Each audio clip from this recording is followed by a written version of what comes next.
Hello, everyone. Welcome to the show. This is criminal profiler Pat Brown. And today we're going to go to South Africa. Well, only in thought. I've never been there. I do want to point out, because I have never been there, I'm not speaking on cultural issues in South Africa, how things work, because I honestly do not know. And if you're from South Africa, feel free to put things in the comments to clear anything up. And I'm not talking so much about, I'm going to be discussing the Station Strangler, a very famous case from South Africa. But I'm also going to be discussing 4 other cases, but in a very short fashion, because as you know, I don't tell stories. What I do is try to help people understand criminal profiling and crime scene analysis. And in this particular case, we have a profiler who has a new show out. And the new show, it's come out. I had to watch it through Australia because it's not in the United States, but it is around. It's just not real convenient to me. And so the show is based on the book Catch Me a Killer by Micki Pistorius. Micki Pistorius, as you can see from the book, says it's a profiler's true story. I'm going to say, yeah, okay, Micki. But she now has this whole series, and it goes through this case. It starts with this case, the Station Strangler, and then it goes through all the cases she basically has in her book, and how she profiled them and how she solved them. And the police were sort of there too. So that's how, well, let me put it this way. Very interesting. And I'm going to get into the issues of what do I think of her profiling methodology? Do I think her profiling methodology solved these crimes? And I have her book. I've read it. And I'm going to read some of her quotes as I go along, because I want to comment on what I think is accurate and what I think is not accurate. And so I'll take you all into the world of criminal profiling. And so welcome everybody who is in the chat room. I want to say hello to everyone there. This is a live show for patrons. And if you would like to be at one of the live shows and be in the chat room with all the wonderful people here, please do click the link below for Patreon. It's $5 a month, and it allows you to be in every one of the live chats during the live shows, and also to be part of the community. And I want to let you know, all my shows do go public.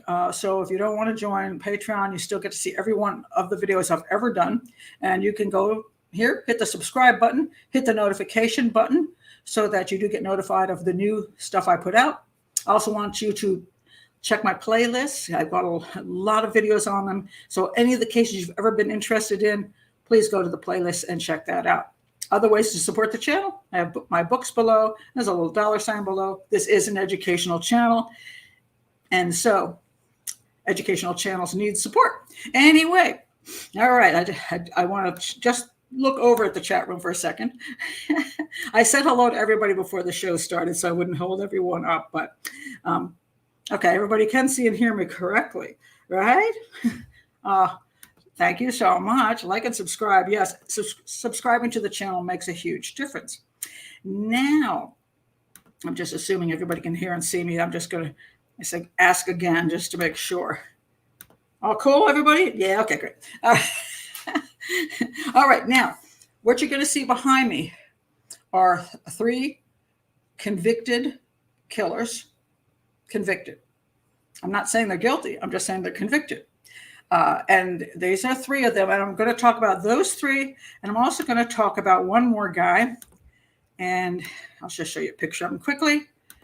This guy. I'll explain all their names in a bit, but let me go to the whole issue of this show that's come out with Micki Pistorius, and this is the series. It's very, I don't know what I want to say about it. I'm going to say people are going to love it because it's got the dramatic music. It's got gruesome stuff. You've got fighting against time to catch the killer before he kills again. And you've got a female profiler, which is kind of cool. I don't mind having female profilers around. Um, and how she deals with how she solves these crimes, essentially. And I say the police are sort of there too, but it's her profiling and what she has to deal with emotionally. And so you'll see things like this. Check this statement out here. Okay, they need me. They can't do it without me. Okay, that's egotistical. Now she does say, I will admit. Oh, by the way, she cries a lot. And by the way, she goes into the abyss. This goes through her whole book, and I read her book years ago, and the abyss thing drove me over the edge. John Douglas, the retired FBI profiler, also used the word abyss, and he said that he had so much emotional PTSD from the abyss. One night he just had I can't remember what he said, a stroke or something, from being in the abyss with the serial killers and melding his mind with the serial killers. And I'm thinking, dude, you got to stop drinking. And she's got this problem too. She's always in the abyss. And I'm like, maybe I'm not a real profiler, as some people claim, but I have never been in any abyss with any serial killer. Have I talked to a serial killer? Yes. Have I analyzed their crimes? Yes. Am I in any abyss? No. If I believe that if you actually feel you're melding your mind with a serial killer, that you're getting into diving into the point where you actually are experiencing in your head a full video of everything that's happening, and the cruelty and the gore and the murders. That, if you're a profiler, you do see stuff. I mean, I've looked at tons of photos. I've seen a whole bunch of unpleasant photos in my life. I also worked in a hospital. I've seen people die in hospitals. It's not nice. And when you're at a scene, I feel sorry for a lot of detectives who are at a fresh scene where they arrive and they have a dead person who just died in front of them. And that's hard to deal with. It has some repercussions. There are detectives who have to deal with child sex abuse. They have to watch videos of children being raped. That'll mess your head up. But although she did go to crime scenes, these were people that were, there were bodies, but it wasn't, generally speaking, they weren't fresh or whatever. I'm sure it wasn't pleasant to see the bodies. It's not nice. But that's not her problem. Her problem was melding with the minds of the killer, going into the abyss. And so I'll get into her description of that and what I think of it, which you already can get a hint of what I think of it. And because I think that's nonsense. It's not how profiling should be done. But this series, I guess for a lot of people, it's going to be amusing. Let me read what she said about it. She said, then in 2023, a TV series coming out, Catch Me a Killer, was produced, featuring the wonderful actress Charlotte Hope in the role of Dr. Micki Pistorius. It's a great series, but it took some adjustment to get used to the idea that the TV series is not the accurate historical truth, and I trust that the public will realize that. Yeah, they've taken some real big liberties. They've created scenes which are stupid in the show. And when I talk about the Station Strangler, I'll point out what they did in the show, which was nonsense. And I agree that she probably knows that never happened. But I don't think she maybe has a problem with them making her look so good. You know what I mean? She comes off really good. Like, oh my God, she's just like the best thing that ever walked in the profiling world. She's going to enjoy that. Her book, as I pointed out, her book, I'm not sure that stuck with all the facts either, because I found some things that she's claimed and they're kind of not believable. Sometimes people like to tell these battle stories in books, and they always want to come out as like, I'm this conqueror and I did everything right and I was the one that solved the crime. And I'm always a little leery when I see those things, unless that profiler or the detective can give me evidence that they and they alone, or they mostly, were the reason the crime was solved. And a lot of times they don't provide that proof. What they provide is a rousing story. and you're supposed to just believe them because it's so fascinating. But is it accurate? Is it true? And do you have anything to back up what you say? And she makes some pretty interesting claims, like 99% of her profiles were accurate. And I'm like, really? So I'll go into her profiling methodologies. But that is the series that just came out. Let me just check on some of your comments. Sarah says, you don't totally hate her, or else I'd be able to hear it in your voice or see it in your face. Really? I don't know how well you're profiling, but okay. I don't hate her. I'm pleased that a woman worked in this field. I'm just, I'll get into, I have to go through everything so you understand where I'm coming from with that. Imagine having something, is that a detective or lawyer or doctor crying when you need their help? Yes, I think that's a detective. Crying when you need their help. Best to stay professional. Absolutely. The only time people will see me tear up is usually when I'm talking about, when I'm dealing with like a family member who's like, they're crying. I sort of tend to cry with them type of thing.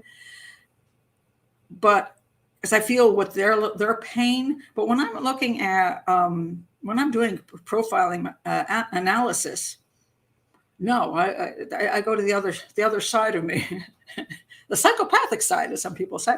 But where you can look at things and deal with it. When I worked in hospitals and had to deal with giving bad news to, I used to be a sign language interpreter in the hospitals, and give bad news to families. It was difficult. And when I was sitting in there interpreting for somebody who was watching somebody die, and I had to interpret their words, that was very difficult. But I had to control myself. That's my job. I can't burst out crying on the job. I might go turn away and maybe do that, but not burst out crying on the job. And she's not with the families when she's having these issues. She's in that damned abyss, and she's having all these problems. She's also praying over the bodies, and then she's praying for the serial killer, which is concerning. It's just, don't like crimes with children. Well, crimes with children aren't good. They are not good. I mean, I have some strong opinions occasionally, but it's just you just can't do the job and have psychological breakdowns. You're in the wrong field. I understand you could feel that way, but you're in the wrong field. And she did quit the field because I became an author and I think she wrote some fiction books too. And she said it took too much of a toll on her. And maybe it's because she's not suited to the field. She is actually a psychologist. That's what she studied, was psychology. And so she's more into the development of people's psychology and all the sad things in their life that made them the way they were. She's very Freudian. She's extremely Freudian. And so all of her Freudian stuff, just for me, I'm like, no. Freudian stuff doesn't belong in serial homicide investigations, but she does love this stuff. So she gets into that, and she liked interviewing the killers to get into the deepness of their history and their past, and to feel some level of compassion for them. And almost kind of, I don't know, I always felt like it's like almost like women who date serial killers have an odd fascination with them. It's just, I have never had that fascination with serial killers. I'm like, okay, you're a psychopath.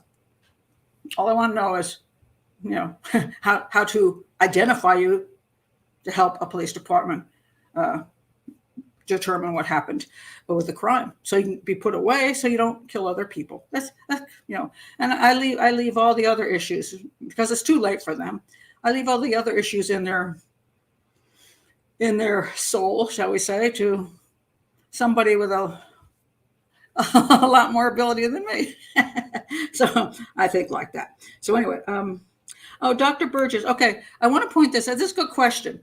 You're going back to the old FBI stuff, Ann Burgess and Robert Russell, Ann Burgess, and John Douglas. They originally did all these studies. And I like the fact that they did these studies, because these studies helped people understand just serial killers in general. My problem was when some of those studies were then enacted into profiling methodology, which I did not think was terribly accurate. And so that's where I started having issues. I don't like the FBI profiling methodology because it's highly inductive, which means they use a lot of statistics and guesswork, and they put a profile together that is not based on crime scene evidence. I believe in deductive criminal profiling. And somebody asked me the other day, they said, well, you mean like Brent Turvey? Because Brent Turvey is an independent profiler who wrote a book.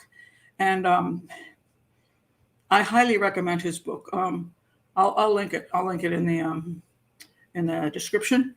I highly recommend his book on criminal profiling. I think it's very, very good. Brent Turvey and I don't see eye to eye on things, not methodology, but me being in the field. And he doesn't love me. Let me put it that way. And I don't like some of his actual profiling work, but I do think he's a great teacher. I think he wrote a great book. And so I don't like to throw babies out with the bathwater.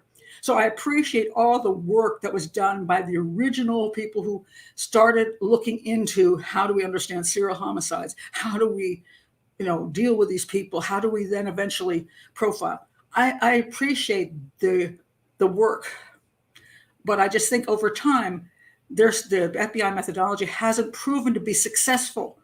They hide that, but it's not proven to be successful, and that is not working well. And so I think we need to update things and use better methodology so that detectives can solve cases. And we're going to see a bit of this here. Okay, now let me get to what I'm going to show you. All right. So now I want to point out a couple things before I go on. I'll put the links below. This is Evil Unmasked, the Strangler dossiers. This is more realistic than the shows. The two first episodes of this show are on the Station Strangler. But this documentary, Evil Unmasked, it's on YouTube, is much, much better as far as the facts go. And then I want to point, just to point this out, here's a Micki on the left. And if you're wondering whether she is the aunt of the killer, Oscar Pistorius, she is. And she doesn't talk about him. I don't know if she profiled him before he did the thing that he did to Revo, but yeah, she is. And in the middle, we have Gerard, and gosh knows I cannot pronounce this man's name. I'm not going to try. I like him.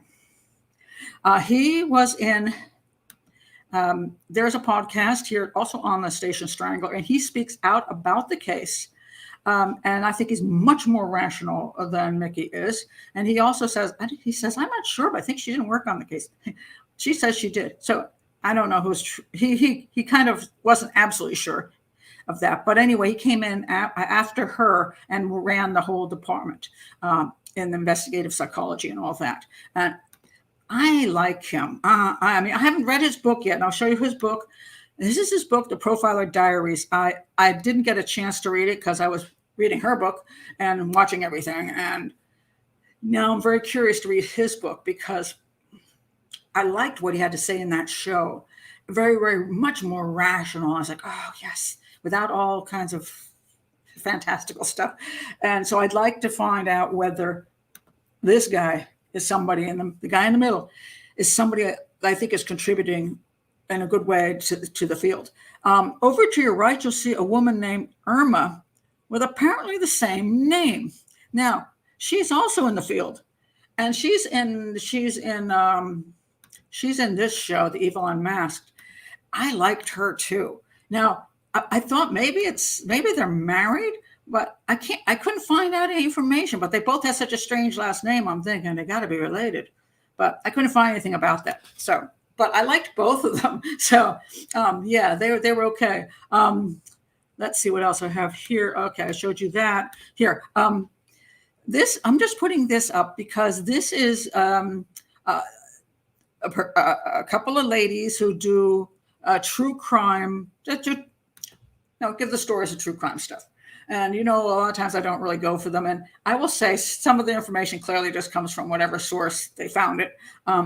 But what I did like is that they're from South Africa, first of all, and they could pronounce the names properly with the clicky thing, which is really cool to me. And they also describe a lot of the culture And for this, I really think it's useful to listen to them. And they have a bunch of different ones on these main guys I was showing you. And since I don't know the culture of South Africa, I was appreciative of that they were including that because they lived it. And so, and I found them tolerable, so I liked them. So that's something else. I'll link all of those below. All right. Now, apparently about the time that the station guy, the Station Strangler, was rolling around, there were people trying to profile. This is not Micki's stuff, but I just thought it was kind of funny because it's like one of the stupidest profiles of a psycho. This was in their newspaper, and it was just kind of funny to me. And it says here, the picture that emerges is a veritable monster in sheep's clothing who takes delight in controlling and using his victims, blah, blah, blah. And they said, then the second comment says, what we could have here is a plain psychotic who is mentally very disturbed, a schizophrenic who desperately needs treatment in a mental hospital, a psychologist said. Now, almost all serial killers are psychopaths. Like almost all. Then it goes on. The psychologist said that the killer might have pedophile tendencies. Well, that's because when we're talking about the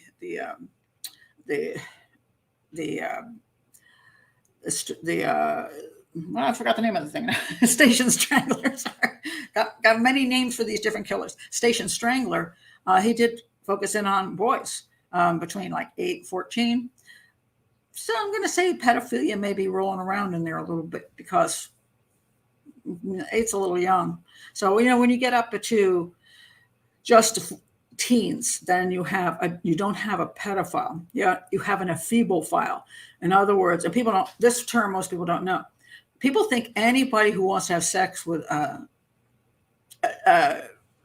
juvenile, okay, under the age of 18, is a pedophile. And that's not true. A pedophile likes little children that are not even close to maturing. They're kiddies, they're kids.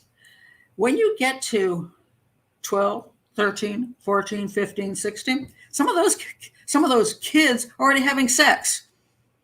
They're not that far from being grown up. They have sexual desires. They participate in sex. They have boyfriends and girlfriends. They're doing stuff. And for some adults, they would not ever have sex with a 9-year-old. That would disgust them. But that 13-year-old, she's got boobs. She looked good, And she's fresh in the sense that she hasn't been around the block too many times. She doesn't already have 2 kids and her stomach's sagging, and her boobs are sagging. She's fresh. And I don't care what people say about this, but I will say it's the truth. If you go sit at the beach or at a pool and you watch teenagers run around, they look nice. And I'm not saying this in a sexual way, but they're shiny. I call them shiny because girls have shiny legs. When you get older and older, your legs don't shine anymore. They dull. But young girls have these shiny legs. Boys have shiny chests. I mean, they're just not, they haven't gone through a lot of wear and tear. And their bodies haven't sunk into that later maturity. They have that very vibrant and the very energetic personalities that attracts some people sexually as well, where, you might say, well, that girl's cute or that boy's cute, but good God, I'd never get near them. I mean, goodness, they're children to me. But to some other people, they're just young-ish. And when you look at history, as far as male-female things go, men used to marry pretty young girls all the time. Still do in some countries. Still do. So those are ephebophiles, not pedophiles. So the Station Strangler, if he's down to ages 8, 9, 10, he's leaning into pedophilia because that's not a mature boy. Because there are mature boys who are happy to engage in sex with men. Some do. Some go into prostitution. Some are unfortunately groomed and abused. But when you're getting down to 9, 10, they're not even teenage years. That's pedophilia. So yes, the guy kind of liked young children. shall we say. All right. So, but this thing here. So they're saying basically that, something happened here. Hold on. hold on. Having a disaster. Oh, come on. Okay. For God's sakes. What in the world?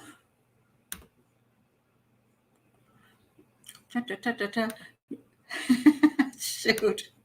Oh my God. Okay. Let's see if I can come back here. All right. Hold on a second. I was trying so hard not to screw anything up today because we've had this long-term joke about me not being able to find photos. I hit something and the whole screen just went.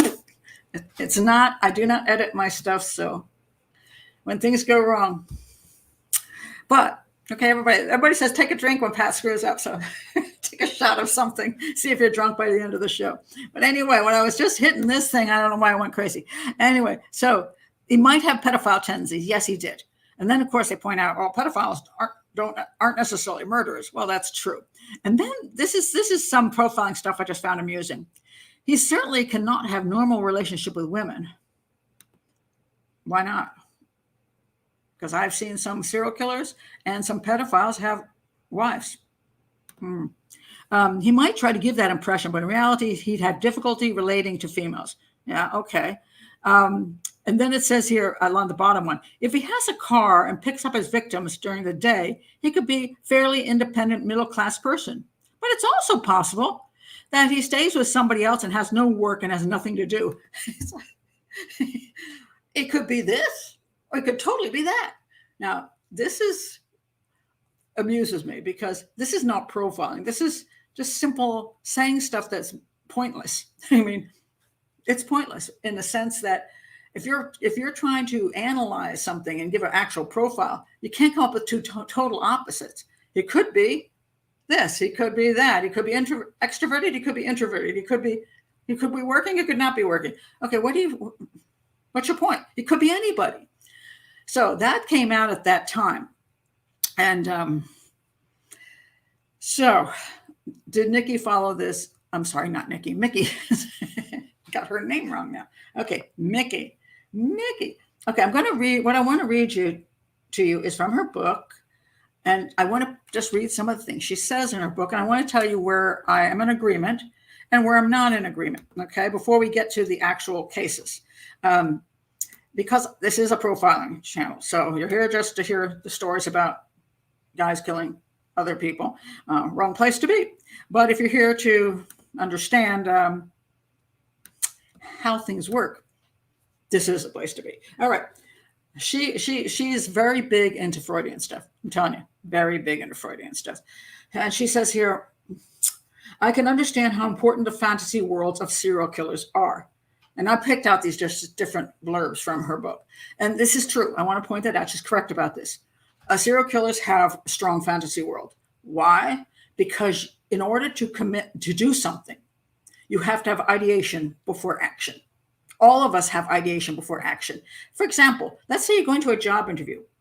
A lot of times before you actually enter into the office that you're going to have the interview, you've already gone through that interview in your head 10 times. Okay, here I am. I'm walking in there. I'm going to sit down. I'm going to say, hello, sir. You know, whatever. You go through that. People go through ideation before action. That's when people say, oh, he just snapped. I'm like, you didn't snap. You already thought about doing whatever you did. Because nobody just snaps. They just put something into action that has already been in their brain. If it's not in your brain, you wouldn't do it. I never have ever thought, I use this one with people when I'm doing training things. If you came home and found your significant other in your bed with somebody else, what would you do? Now, there are some people who would actually say, I'd get my gun and kill him. That's an interesting ideation. That's concerning to me because I never had that ideation that's what I would do under those circumstances. Never. I might have the ideation of screaming and shouting. I might have the ideation of throwing something, not something I really like, but find something you don't really like. Okay, I can, I can get rid of that, make a point, smash. I could imagine opening up the window and chucking his clothes out the window. I can imagine that. But I own a 9mm. I could never once imagine getting my gun, coming back and shooting anybody. Never. But if you ask me the question, if you heard downstairs a man raping your daughter, what would you do? I'm getting the 9mm. I'll go blow his brains out. I have that ideation. I don't have a problem with that ideation. I will follow through on that because it's in my head. My ideation of, oh, guys raping my daughter. I'm going to go and yell at him. No, I'm not throwing something at him. I mean, no, I'm going to grab a gun and go after him and get him off my daughter and kill him if I can. That ideation's in my head, but never for anything else. So when somebody says, this is my fantasy, it's your fantasy. I don't have any fantasies about those cute boys I was saying at the pool. I've never had a fantasy about having sex with a cute boy at the pool. I admire that they're cute boys, but I'd never ever had a fantasy. Nothing, no. Are there some women my age who do have those fantasies? You betcha. That ideation is there. If that ideation is there, they might go through with it. So ideation comes before action. So serial killers have extreme ideation about something, because to get to the point where you're going to cross the line to rape and murder, that's one hell of an ideation. You don't just go down I wonder what I should do this summer. I think I kind of want to build a boat. Oh, but look, it's a cute person there. Let me kill them. No, that doesn't happen. If your ideation is building a boat, you're probably going to build a boat. But if your ideation is power and control, getting back at society, killing people, you're going to ideate over that over and over and over and over again. Now, some people add porn into it. Some people add violent movies into it. Some people add all kinds of things into their little development. But yeah, fantasy world's extremely important. Now, how does that, that she says this, the problem is this. It doesn't usually help when you're trying to identify a serial killer, as far as, okay, so you got a bunch of dead women in a field. The fact that he has fantasies about killing women isn't going to do you any good trying to catch the guy, because how are you going to find the guy that way? And most of them don't walk around going, I really want to kill a woman in a field. I mean, so it's not going to help you. It's just something interesting to learn that, yes, they have the ideation. And that's why it's very important to them. And so I don't disagree with her on that. I should just stop to see if any of you have ideations of things you shouldn't have. Don't say anything in the chat room you don't want to go to law enforcement. Oh my God. Don't do that. Oh yes. Oh, good old Mary Kay. I bet she had her little fantasies now, didn't she?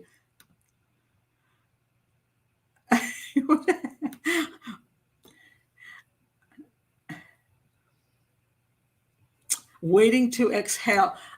Mine might be a little more waiting to exhale. So going to an island and wait a minute, aren't you married? Oh my goodness. I mean, we all do have certain fantasies, and that's what I'm saying. Our fantasies, we don't have fantasies of things we don't want to do. People say that same thing when you're drunk. Well, I got drunk and didn't know what I was doing. Well, when you got drunk, you went and tried to rape a woman. You didn't try to rape the dog. So I'm guessing your fantasy wasn't the dog, it was a woman. On the other hand, there was a guy, where was he? Was it in England? Who ended up raping the sheep or a goat out there. And apparently couldn't find anybody to rape. So he did rape a goat or a sheep, and then his grandmother. But again, that had to be in his little mind prior to that moment. Hey, I could, soft and furry, at least the sheep is, he had to have the ideation before he committed the action. He just didn't just all of a sudden say, what am I doing? I mean, oh my God. Okay. So let me go to the next comment. Let's see. They like to be in a place where they have complete control over other human beings. Absolutely. And the sovereignty over life and death. Absolutely. She says, I believe that my childhood experience of complicated family dynamics. Maybe that's why a lot of people go into psychology because they have issues.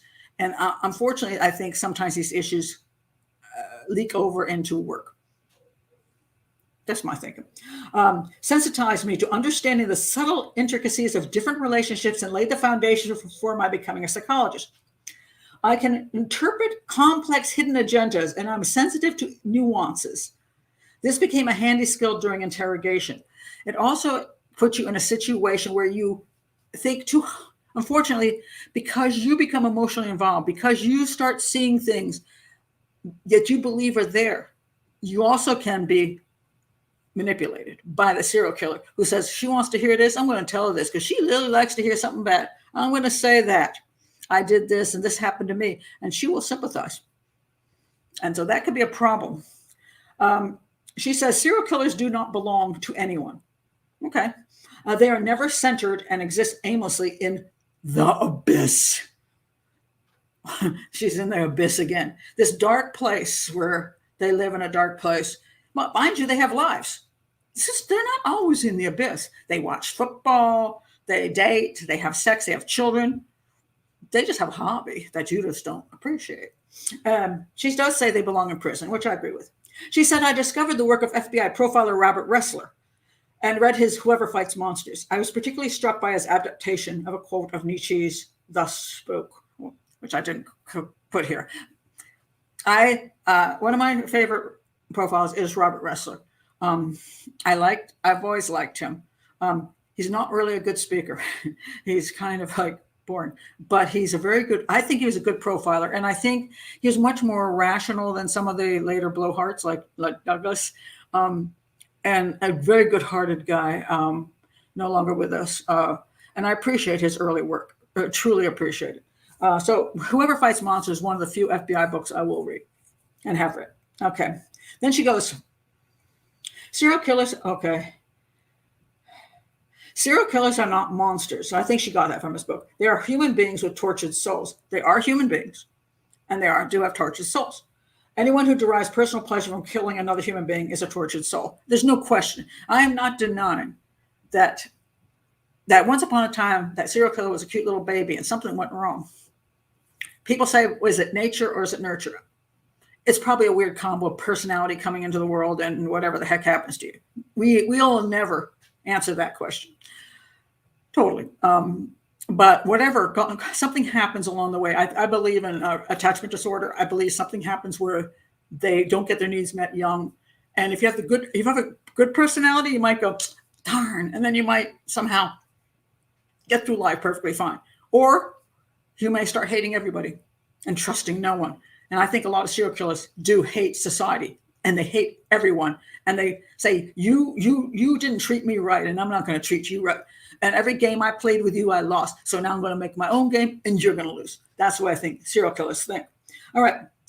She says they are normal people, your neighbor, your brother, you're the man walking down the street. So how will you recognize them? You will not. Well, sometimes that's true.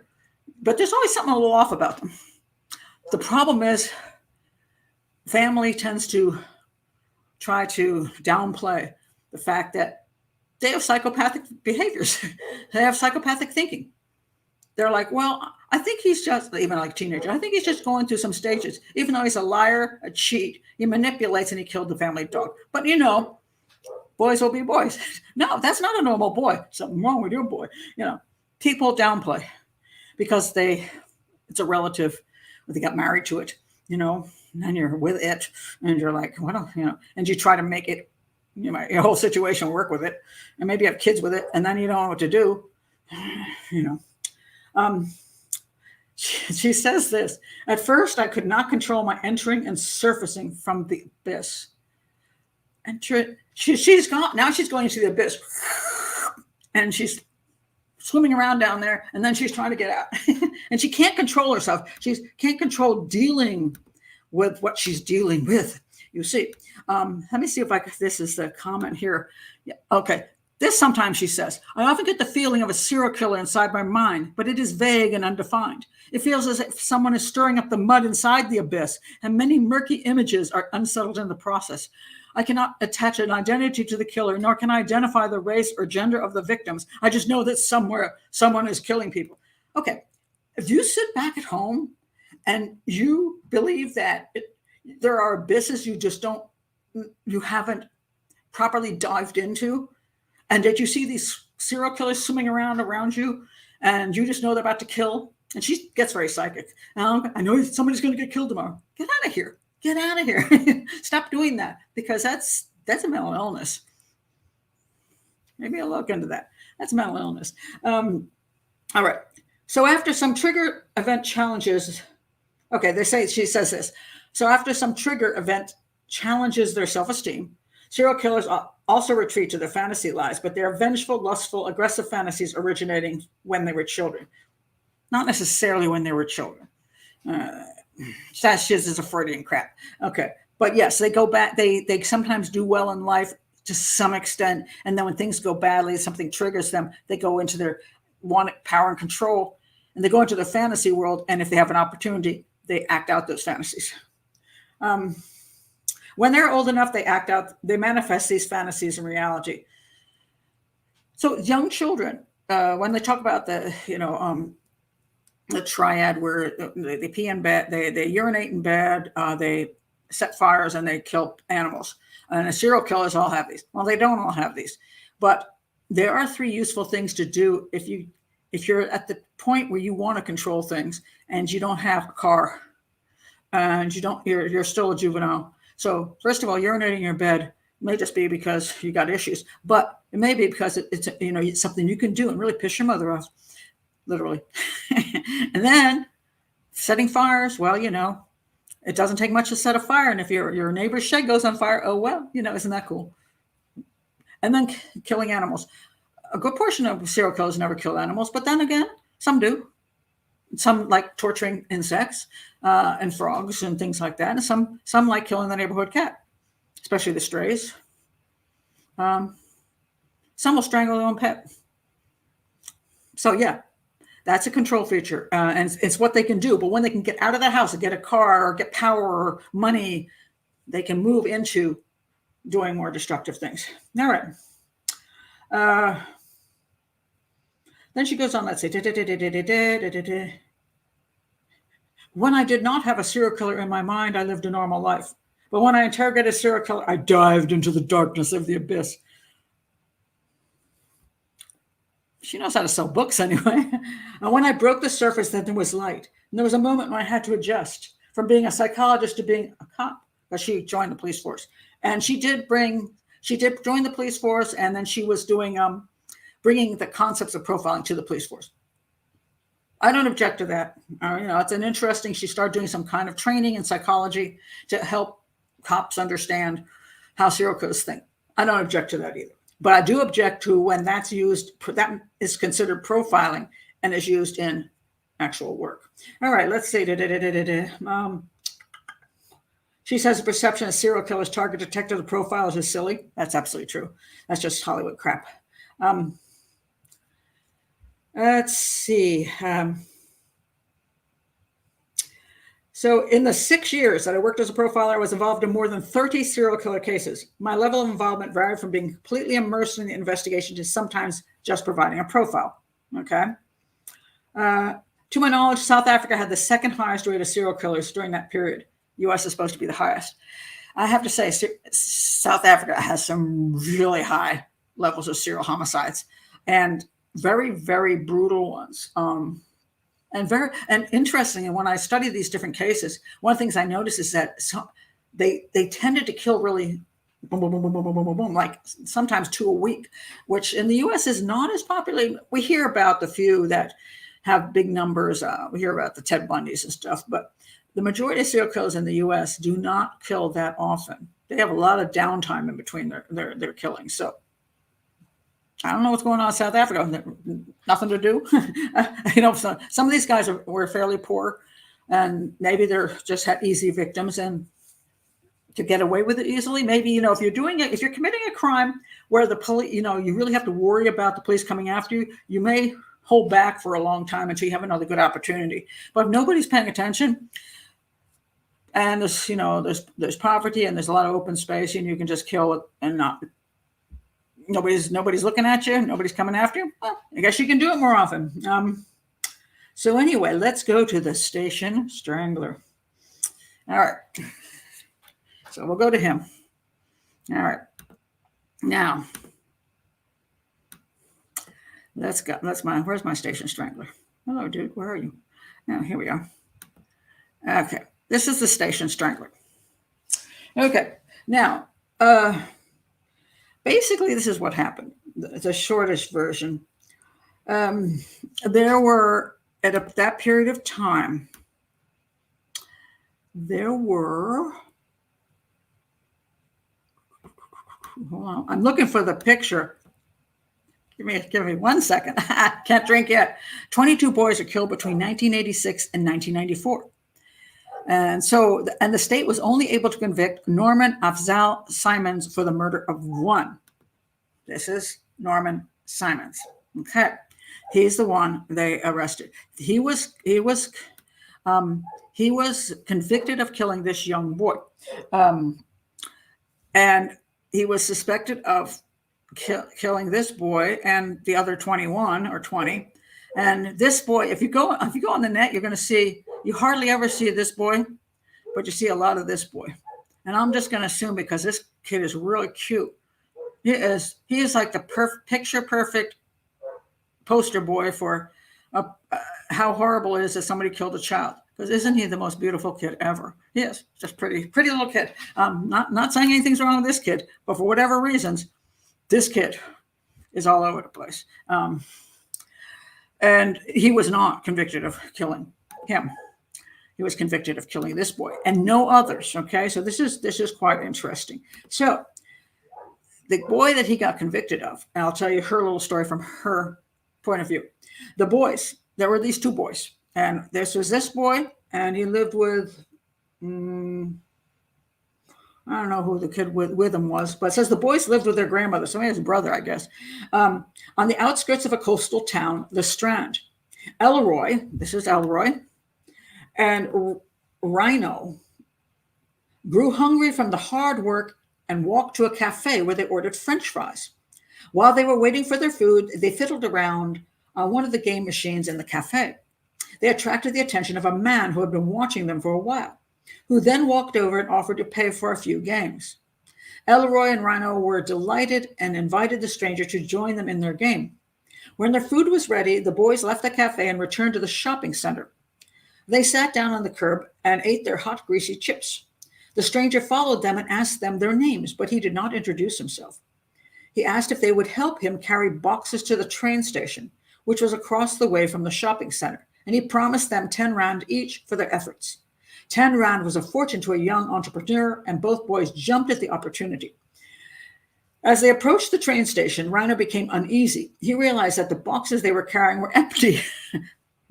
Yeah, that's interesting. And he remembered hearing about the Station Strangler, who had killed 11 young boys a few months before in the neighboring Mitchell's Plain.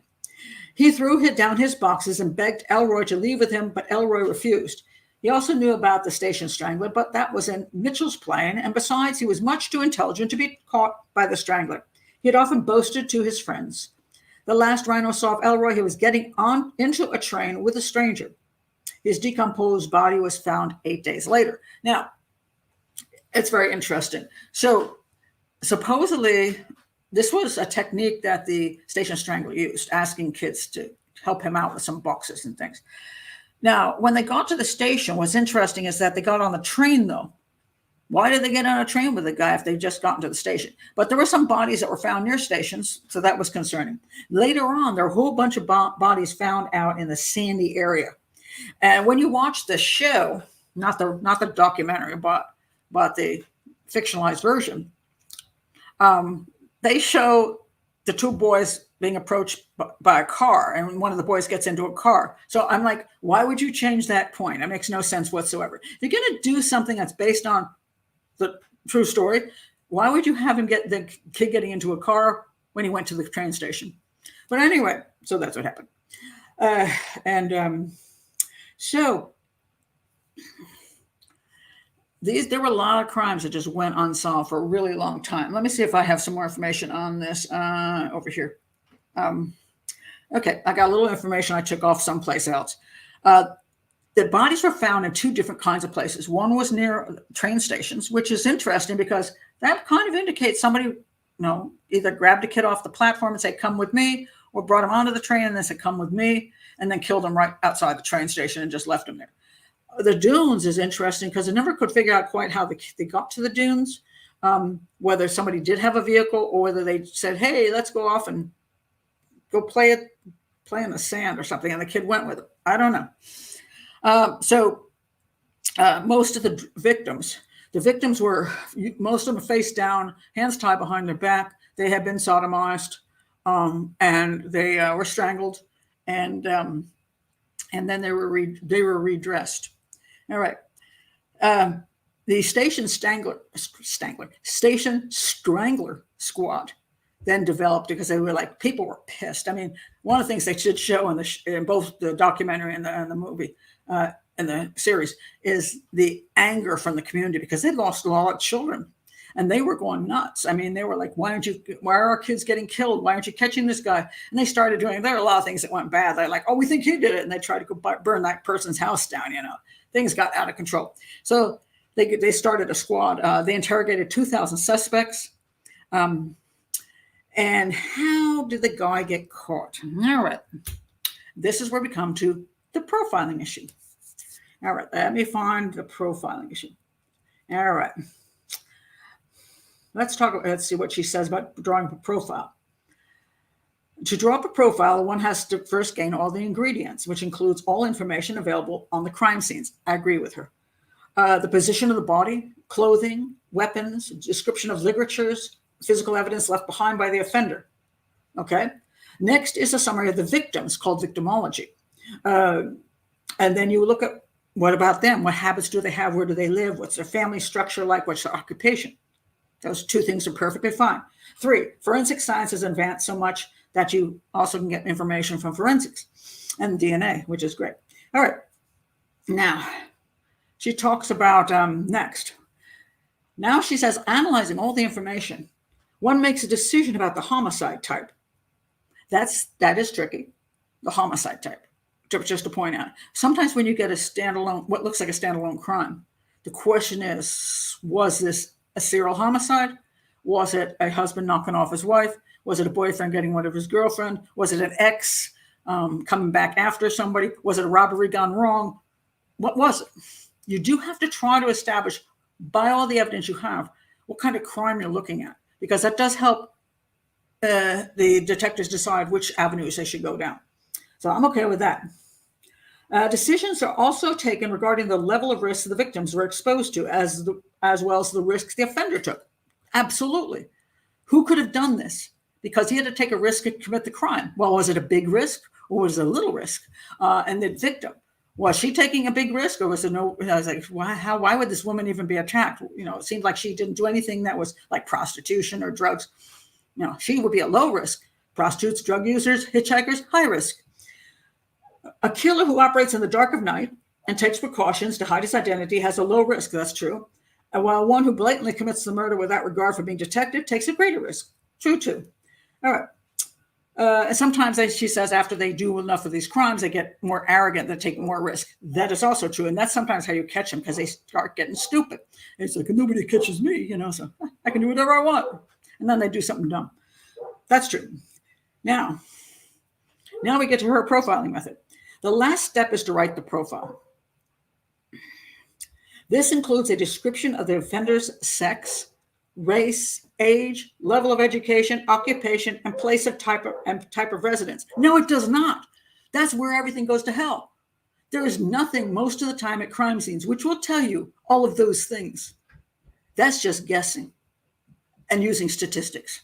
So statistically, for example, she says, well, I think that because the young men and the boys who were killed were black, must be a black guy. Or in South Africa at the time, if you were a mixed race, colored was the term used. And why did she say that? At least she gave an explanation. At least, for God's sakes, give that explanation. And she did give some explanations, which I wasn't I'm not too bothered by that. I'm happy about that. She said that it would be unlike, because there are so many, it would be, and it was a black area or colored area of town. It would be unlikely that a totally white guy would not be recognized over and over again. Like, well, who was that guy? And why is this guy here? He would not be remembered. So it had to be somebody who could blend in.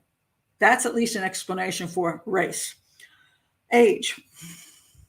Age is often just guessed.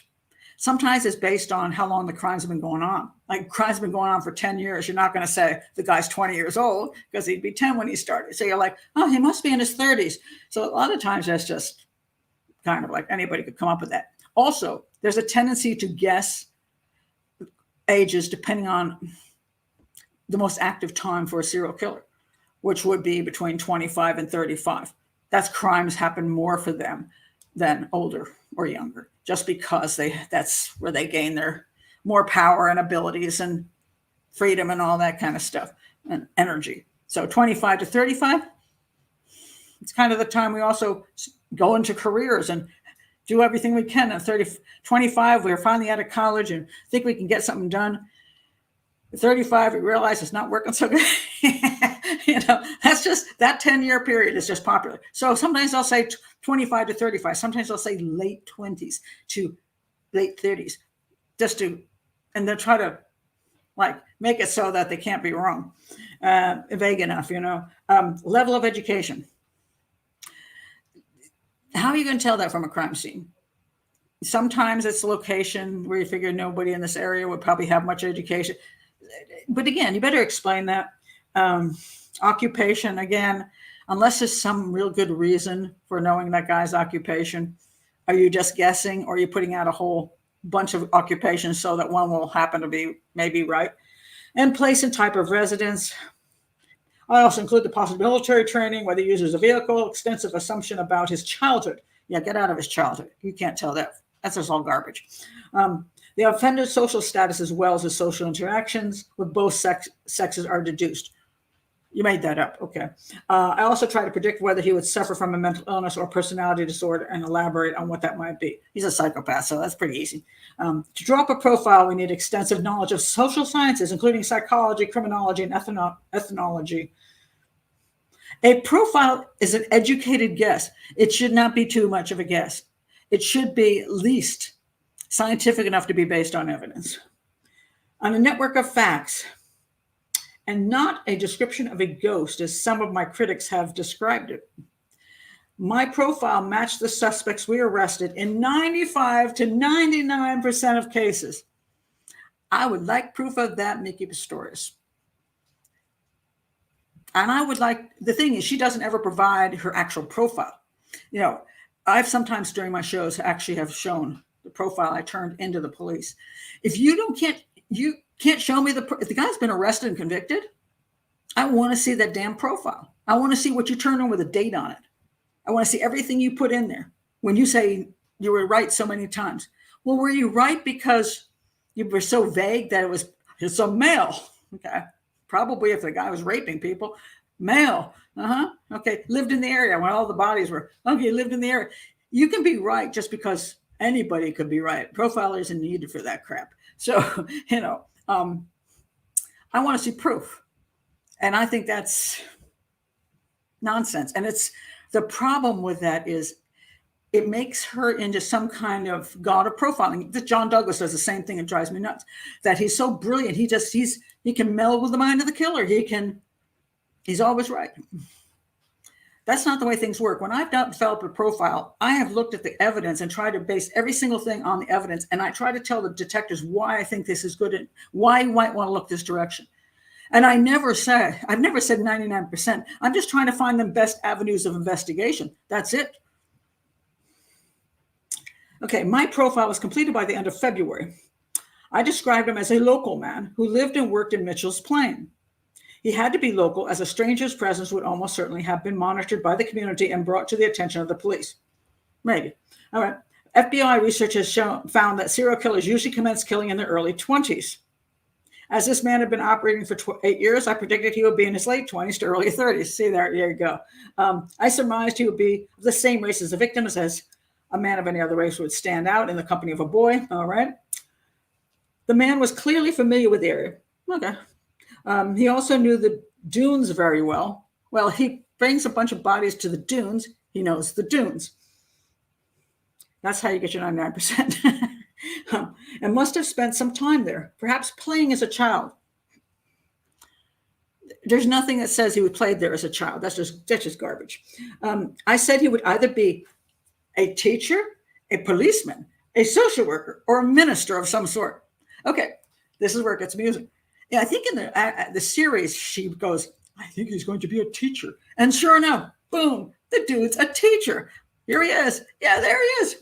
Here he is teaching at the school for young, in an elementary school and a primary school. My God, she's right. And so when you're watching the series, they give you this concept that she's figured this out. No, she gave 4 different professions. That's a lot of professions. Police, what was it again? What was it? Teacher, policeman, social worker, or minister. Why did she say this? All right. Someone who preferred the company of children. Okay.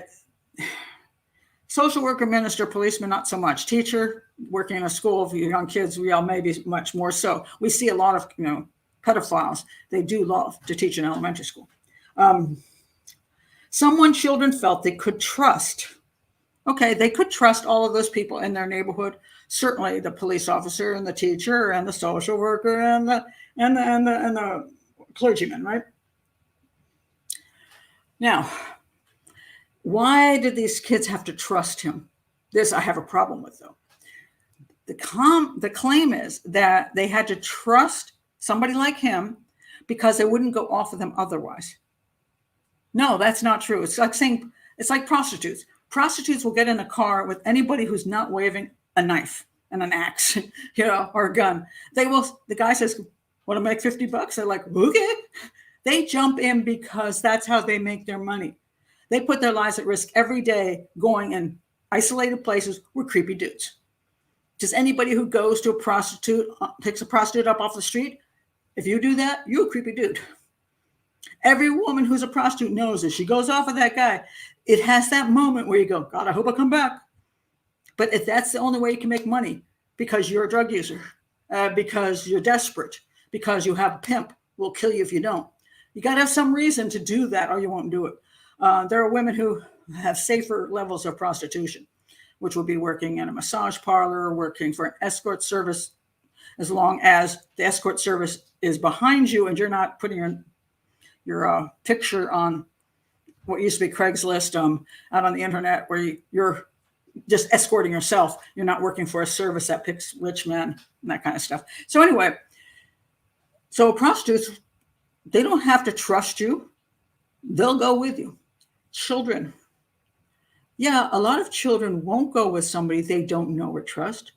But how come for children who live in pretty decent homes, have good families, we say, oh my God, if a guy says, can you help me look for my puppy? Don't go with him. Well, the guy was telling the kid, can you look for my puppy? He's not a teacher, a police officer, a minister, or a social worker. He's just some guy. But the kid goes, oh, puppy. Oh, I'll help with the puppy. Kids are dumb. They'll do stupid things. They will. Now you're in South Africa in an area where the kids do not have much money. All right. They're desperate to earn a living. Their families are struggling. All you have to do is offer them money. They will go off with a whole lot of creepy dudes to get that money. They don't have to be dressed in a suit. They don't have to be a teacher or someone they trust. All they will see is the money. And the brothers there, when he went off, when the one brother said, I'm not doing it, and the other brother said, I'm going. Well, he already had a brother who said, hey, this is not safe. I don't trust this guy. And yet he went anyway. Why? Because he was making money. So did that guy, they didn't know if that guy was a teacher. They couldn't identify him. If the victim, the live one, the brother of the victim, if he couldn't identify the guy, then he didn't know if he was a policeman or a social worker or a minister or a teacher. He didn't know. So what? So the kid didn't need to trust that person for their profession. Otherwise, he would have said, well, the policeman went off with my brother. He didn't say that. It's some dude, some guy went off with him. That's all. He went off with this guy. Had no clue who the guy was, except that the guy came in and played some video games with him and then said, hey, you can make some money. They had no idea who he was. So her profile is garbage as far as that goes. It's just nonsense, because she's basically saying all these boys that went missing only went missing because they trusted the guy they were with. That is just nonsense. So that the person could turn out to be somebody in one of those fields, fine. But there's no proof that that's why the kids would go off with them. So anyway, let's see. Anything else to say? Okay. Now, all right. So in the movie, it turns out they find out he's a teacher. Now, so the one thing in the series is so stupid. So they get the kid who's still alive, and they say, did you notice anything? And he says, yes, there was a sticker on his car. Now, first of all, his brother didn't get in a car. So, or his cousin, I don't know who he actually was. So they're making up this garbage. And this annoys me because, again, if you're doing something based on, quote, a true story, why do you need to put in lies that are nonsensical? If I were that profiler in that being represented, I'd be pissed. I would be pissed. Okay, so she supposedly, his kid said, he had a sticker on his car. And she says, did it have letters? And he goes, yes, but she goes, do you know your letters? He's like, some of them. And so she tries to get him to tell him. He doesn't remember what it says. So she starts pointing at letters. And he goes, yes, that one and that one.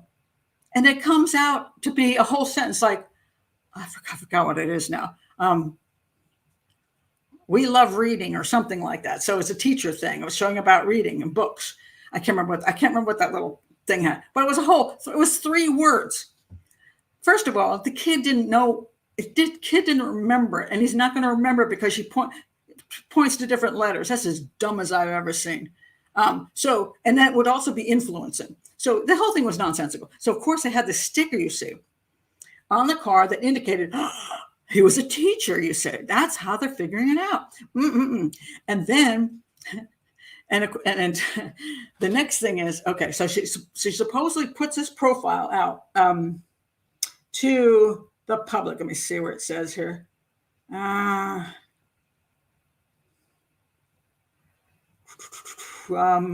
Okay, here we go.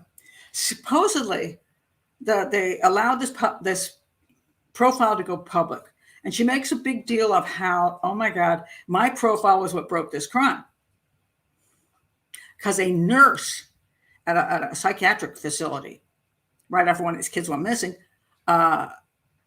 read her profile and called the police. Okay, that's not true. Okay, so let's go. And this is not from the movie. This is from her book. And I'm like, okay, not buying it. Okay, so how did it really go down? All right, what really happened was there was some sketches put out. As you can see, they look so much alike. But anyway, there are these different sketches. So a woman who had seen the boys walk away with the man came up with a sketch. Now, there was also money being offered, so it's hard to tell whether she actually saw this man or not. But she said the man had an afro and a scar. Now, he does have a scar right there on his face, although her description of the scar was a little bit more I don't see this. Oh, like maybe the guy by the top right, you see the big gash down his face. And it's supposedly some level of an afro, some more hair on his head, supposedly. So anyway, these pictures went out, okay?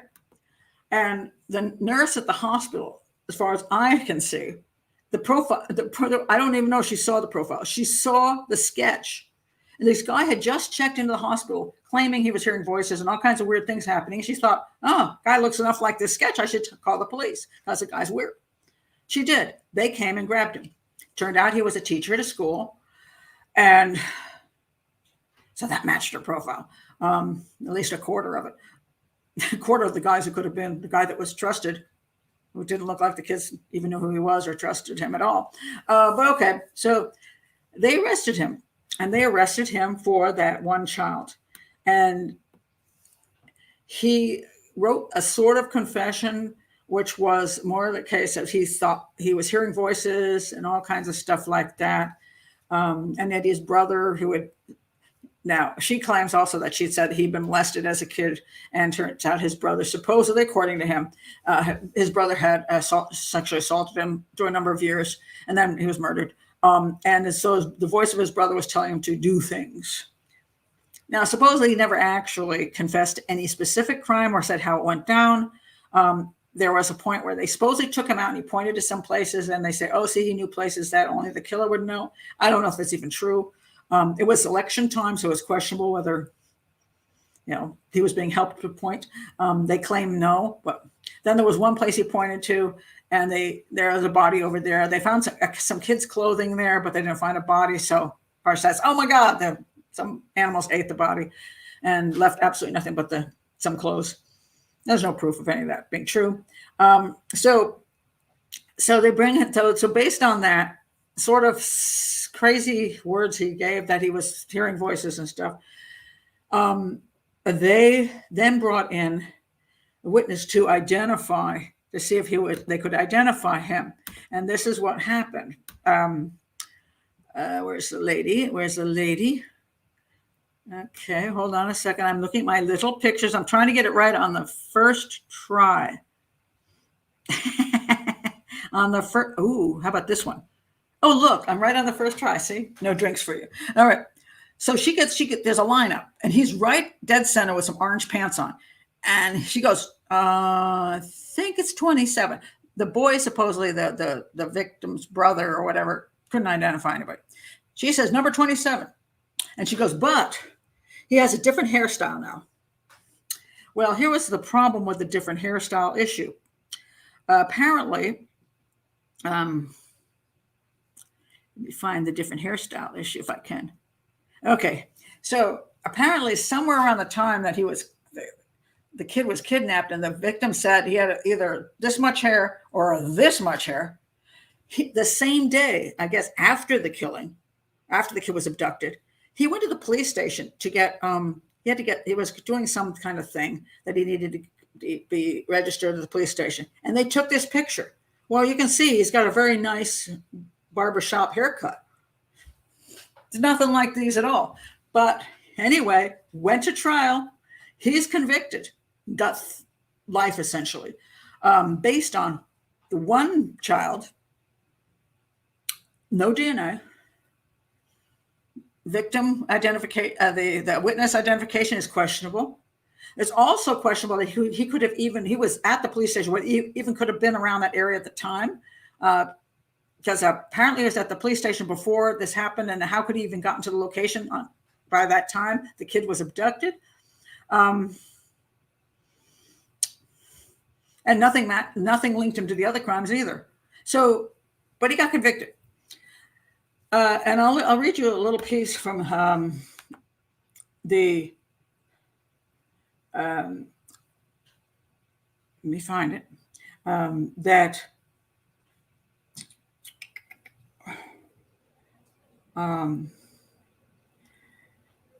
there's question whether today this would even have whether he would even have been convicted.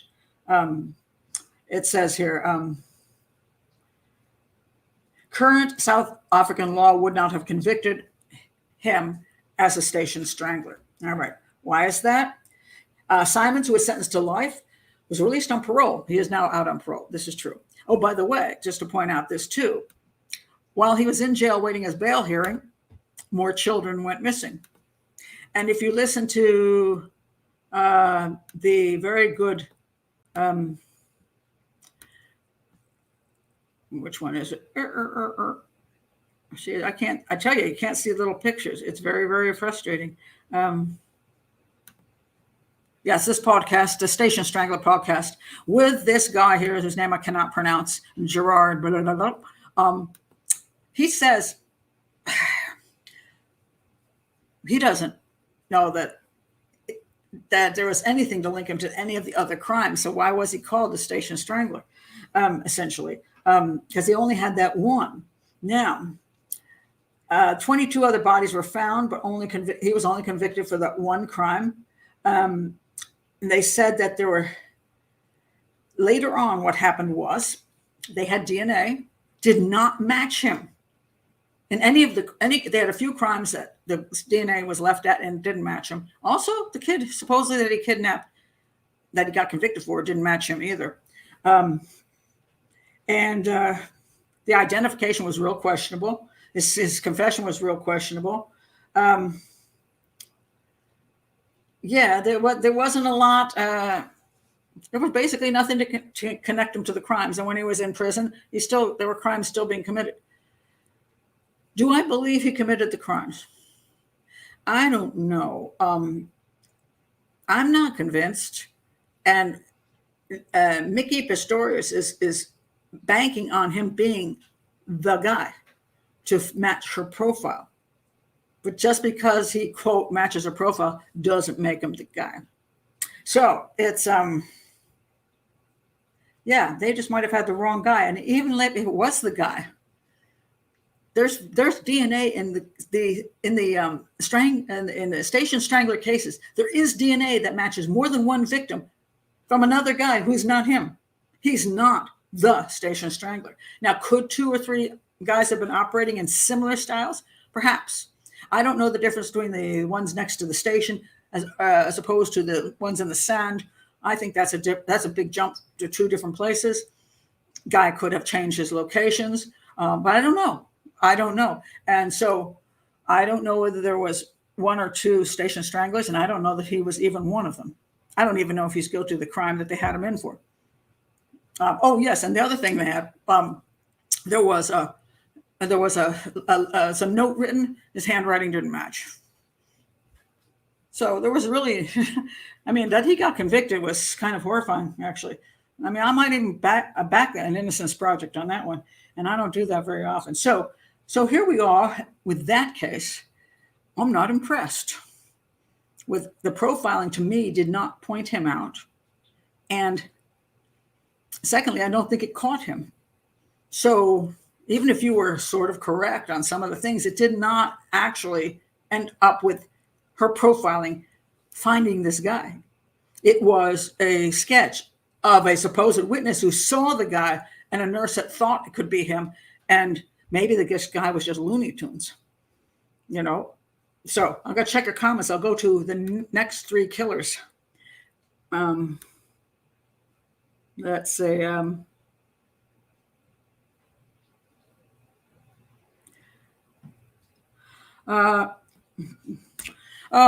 the docu, the prosecutor said he did the same crossword puzzle in court. And there is a picture.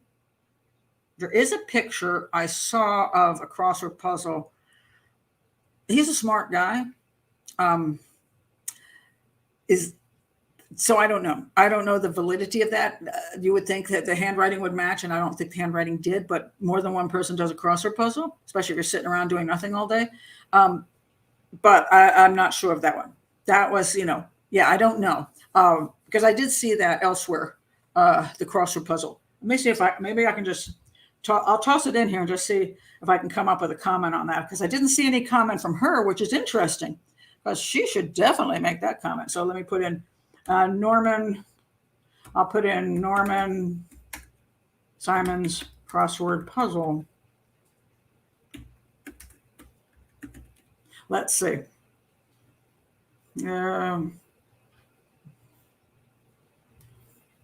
Okay, I better put in serial killer. I'm coming up with crossword puzzle books. It's not working well. Serial killer. I'm not finding it here anyplace. So I don't know. I don't know how much validity there was for that particular comment. So yeah. Now I want to go to guy number 2. Let me go back to her book, because I might be. Oops, that's not. That is. We'll finish with him for now, and we'll go to. I want to go to him. I think he's the next one. There's not much to talk about with him, actually. He's a very famous killer. His name is. Let me find it. Okay, his name is Satole Sitole, where are you? I'm just going to pull it off of Wikipedia here, just so you know who he is. He was a very busy guy.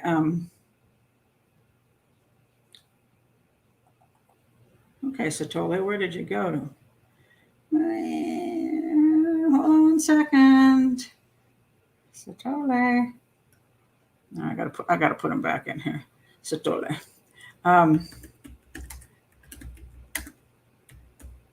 She believed. I think she claimed that with Sitole that Robert Ressler came over about that point in time and they put something together. But his name was Moses Sitole. But I just want to point out how he got caught and what they said about him. All right. She did claim that he would get along with women and wear fancy clothes and have money to flash around. Oh, yeah, I do have stuff from her thing. Hold on a second. Let me roll to Sitole. Okay, where'd you go, Sitole? That's a Strangler. That's that one. I don't know. What? I forgot what his name. What was he called? What name did he get? But she had this claim that he was such a slick dude. He's just so slick. And but how he got caught? All right. He's a South African serial killer and rapist who committed the ABC murders, Atteridgeville, Boxburg, and Cleveland, just 3 different areas. He murdered at least 37 women and is in for life. Okay. He appeared to be a mild-mannered individual, and he tried to do things for the community, like Youth Against Human Abuse. And he was, to get rid of abuse of children. He didn't want other people to abuse him, just him. Anyway, he targeted Black women between the ages of 19 and 45. Most of the victims were being interviewed for positions with his charity. Then he would take them to remote fields where he would beat, rape, and murder them. They were generally strangled with their own underwear. So it was a pretty nasty. He was a pretty nasty creature. But now, how did he get caught? And I think this is what makes it very interesting. How he got caught was this. So, profile aside, they started looking for, since murdered women can't talk, they were looking for some rape victims that they could talk to and say, who raped you? And so they went through all these files. They came up with this woman who'd been raped, and they went there and they asked this question. They said, who came in? And when she went away, who was the guy? And she goes, he told us that his name was Moses Sitole. He told us his name. Well, how useful. He got caught because he gave his name before he raped somebody.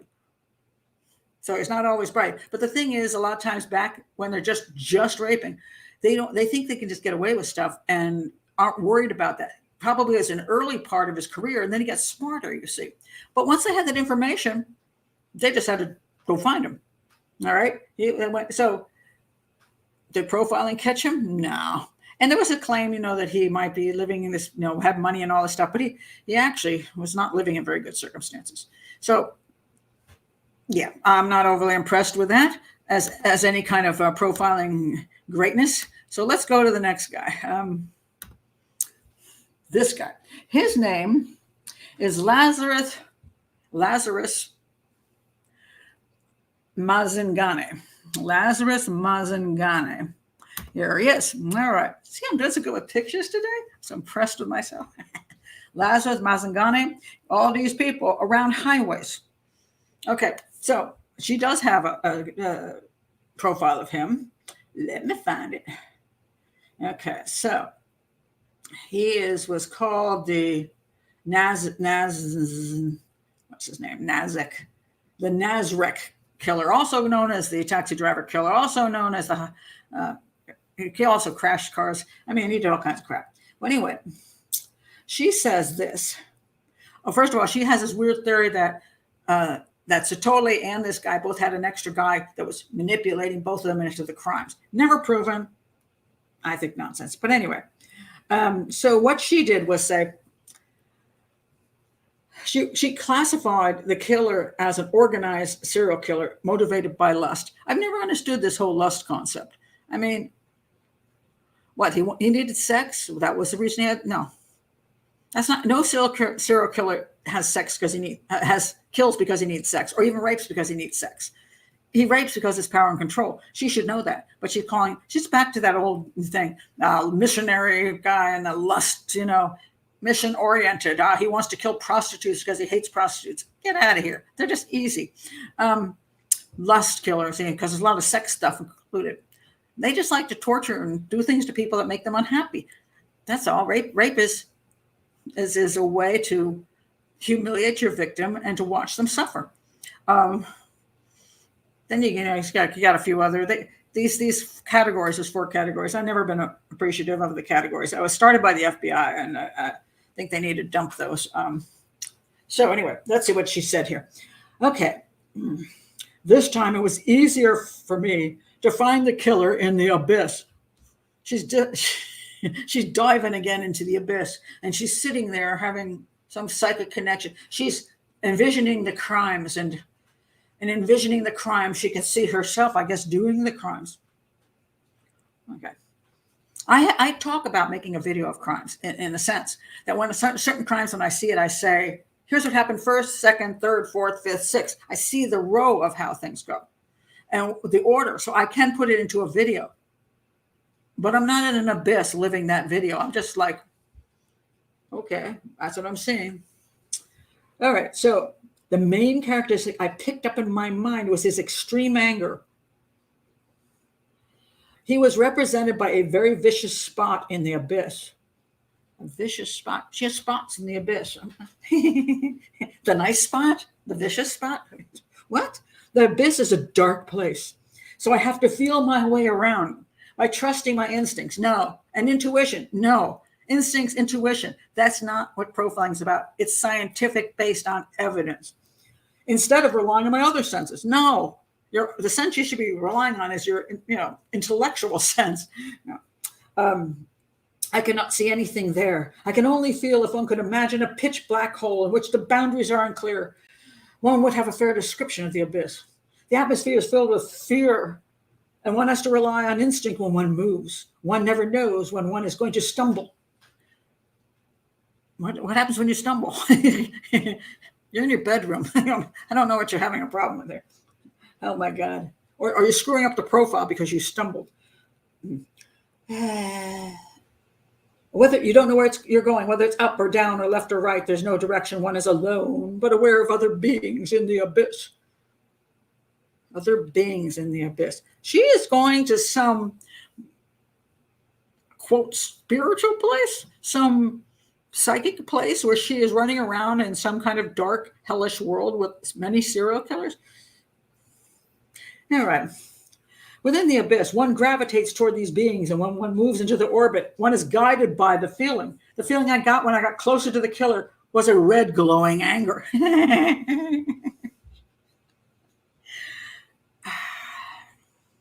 I have a heart trouble. I have problems with this woman. Some things she's right about, but my God, this is nonsense, and it's sad, and it shouldn't be part of profiling.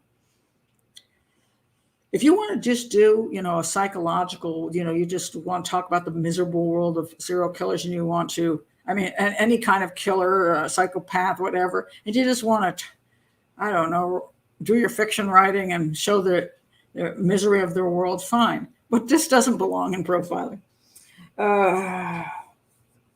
So let's see. He did not like me. Oh. Not only is she in the abyss and feeling something, she actually knows what he thinks about her. And moved away, but he could still pounce any moment. No, he can't, because it doesn't exist in your fake abyss. It was like being in a dark room with a vicious predator. All serial killers are vicious predators. What do you need to be going and running around in some fake dark room with them for? And while he might be very wary of me as I was aware of him, I was also acutely aware of the danger. In the profile, in the profile, we described the killer. She uses we sometimes because there is supposed to be a team. As a man in his late 20s to early 30s. I think he turned out to be late 20s, because again, you're at that age. The age of most of the victims. He would be attractive, charming, and sociable. The kind of personality that middle-class women would respond to. He'd also be very intelligent and an excellent manipulator. Beneath this mask of a ladies' man would simmer a deep hatred of women. Okay, let me read to you what the women he got.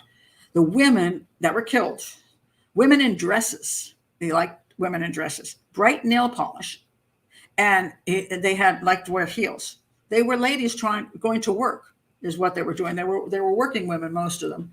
I think one was a teenage girl going to something. I can't remember. She was going to school or to work. So they were quite nice looking ladies.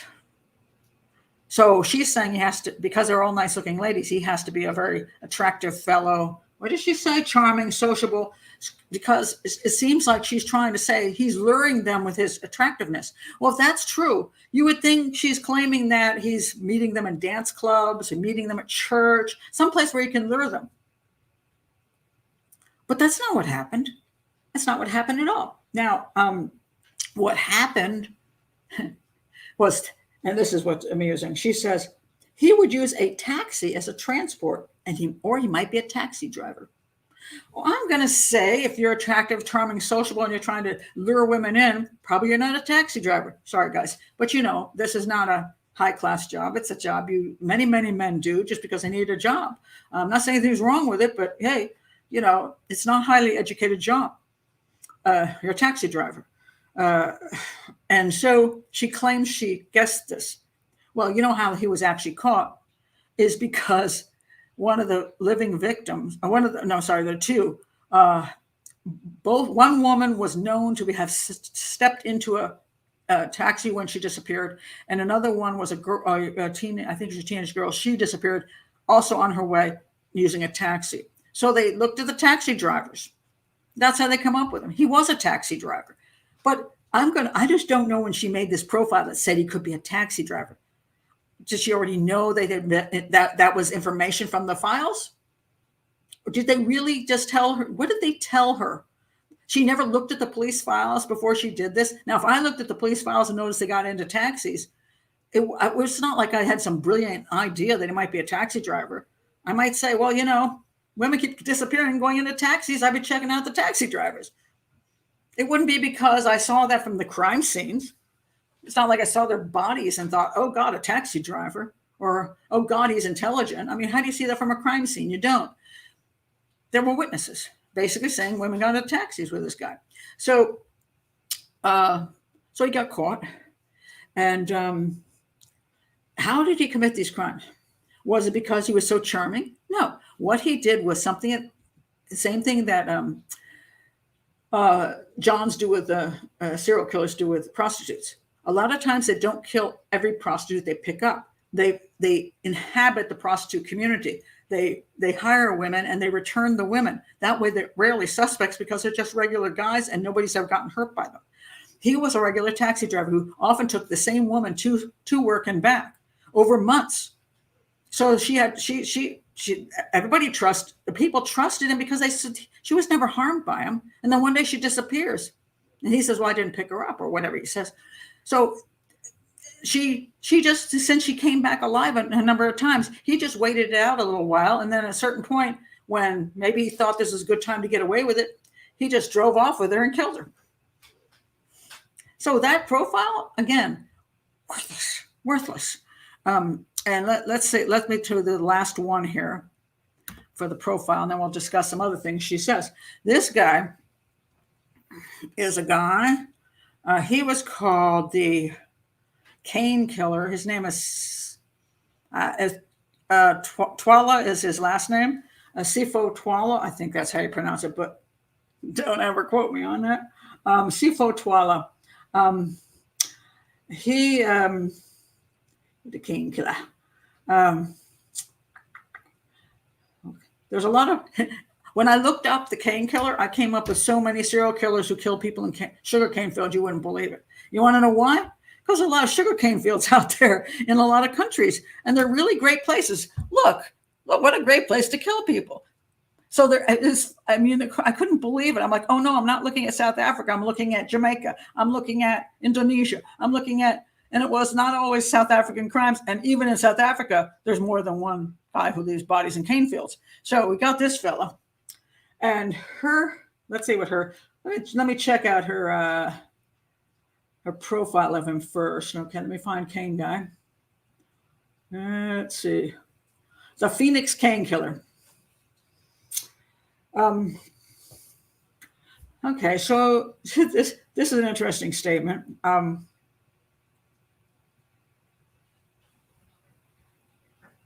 Just to go back to the previous guy, Lazarus Mizangani. It says here, Lazarus tormented my nights with terrible nightmares. Since he was already in custody,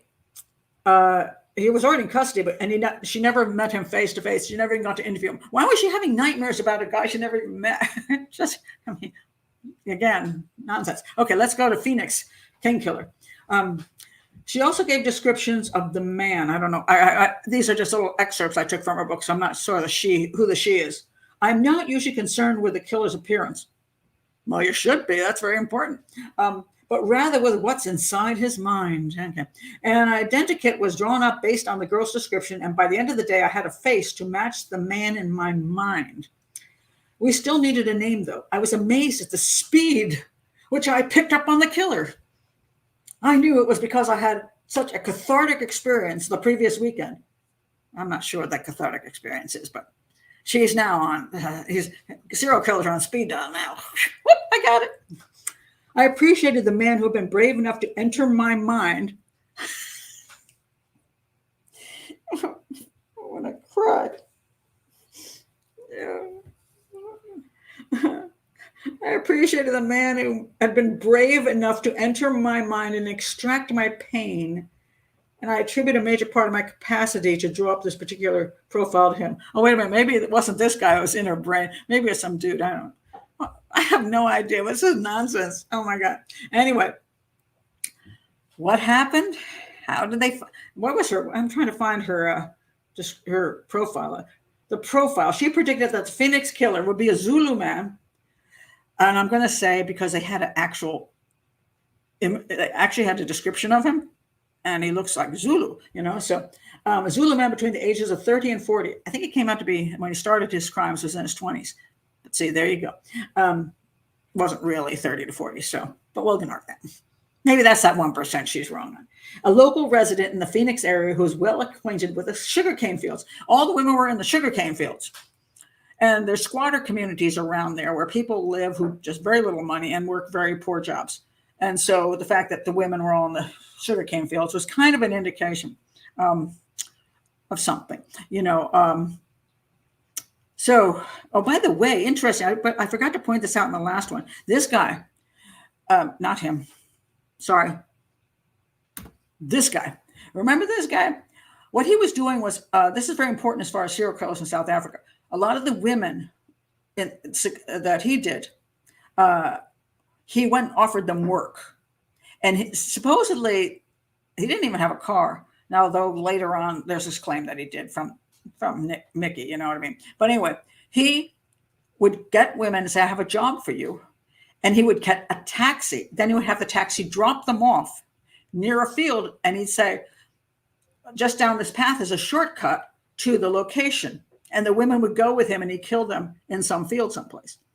So he was using the job as a lure because women really needed work.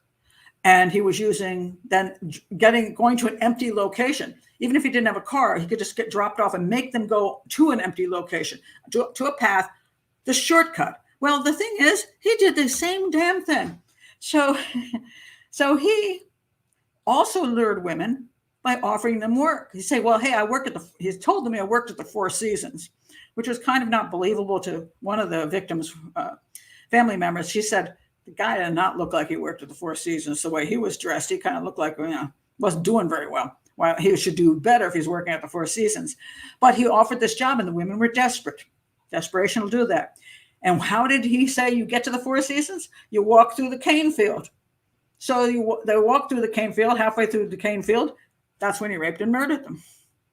And interesting enough, he stated one of the reasons he liked to rape them in the cornfield and kill them there was because cane fields are set on fire in order to, I never even knew this, and apparently it's not very healthy for you either, because in the area where it happens, they end up with what they call black snow, and it burns up all the stuff, and like it snows black stuff all over everybody, and you breathe that in.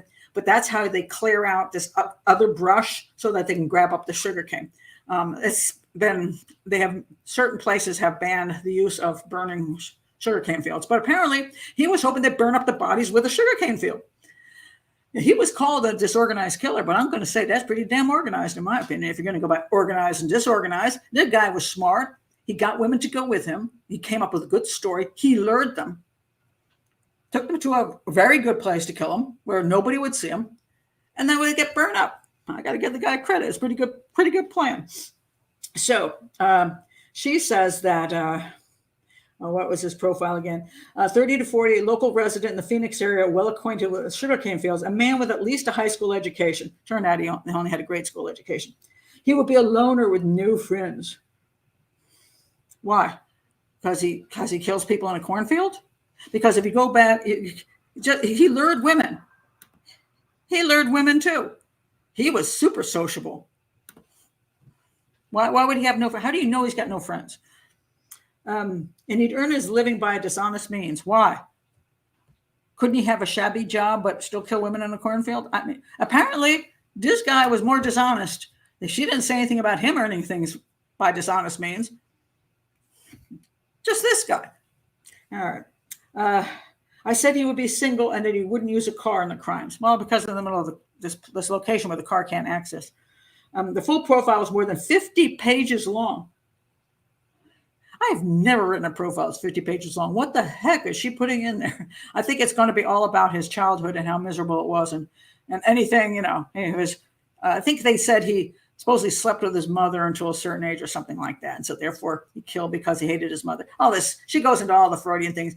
Everybody all the women represent somebody or he was in an anal stage when something bad happened, so therefore he's still in that stage. That's all kinds of, you making stuff up. You have absolutely no idea any of this is true, but it's creepy sounding. So yeah, you make this very dark world in that abyss, and you create a background for him and why he thinks the way he does, which there's no proof actually is true. So 50 pages long. So let's see. Yes, he killed women because he told me he didn't. She did interview him. He told me he killed women because they reminded him of his girlfriend who had aborted their baby. It had broken his heart. She does know there's pathological liars, right? And like to play you. But she bought that one hook, line, and sinker. The profile was 99% correct. Only mistake was his age. His level of education. Yeah, and then it says after he was arrested, she measured her own stress level. I was shocked at the result. I was dangerously close to a heart attack. The experience I had when I interviewed she calls him Agmatir. It's one of his names. It started to haunt me. During the numberless hours before daybreak, I would wake with nightmares. I was physically exhausted. Allowing a serial killer to enter your mind and allowing his perverted sexual fantasies to cloud your own psyche causes mental damage that can become permanent. So she quit. Oh my God. Unbelievable. Lots of nonsense. So if you're going to look at something that's more logical, I would say, and I haven't read it yet, but I'm going to read the profile of diaries by Gerard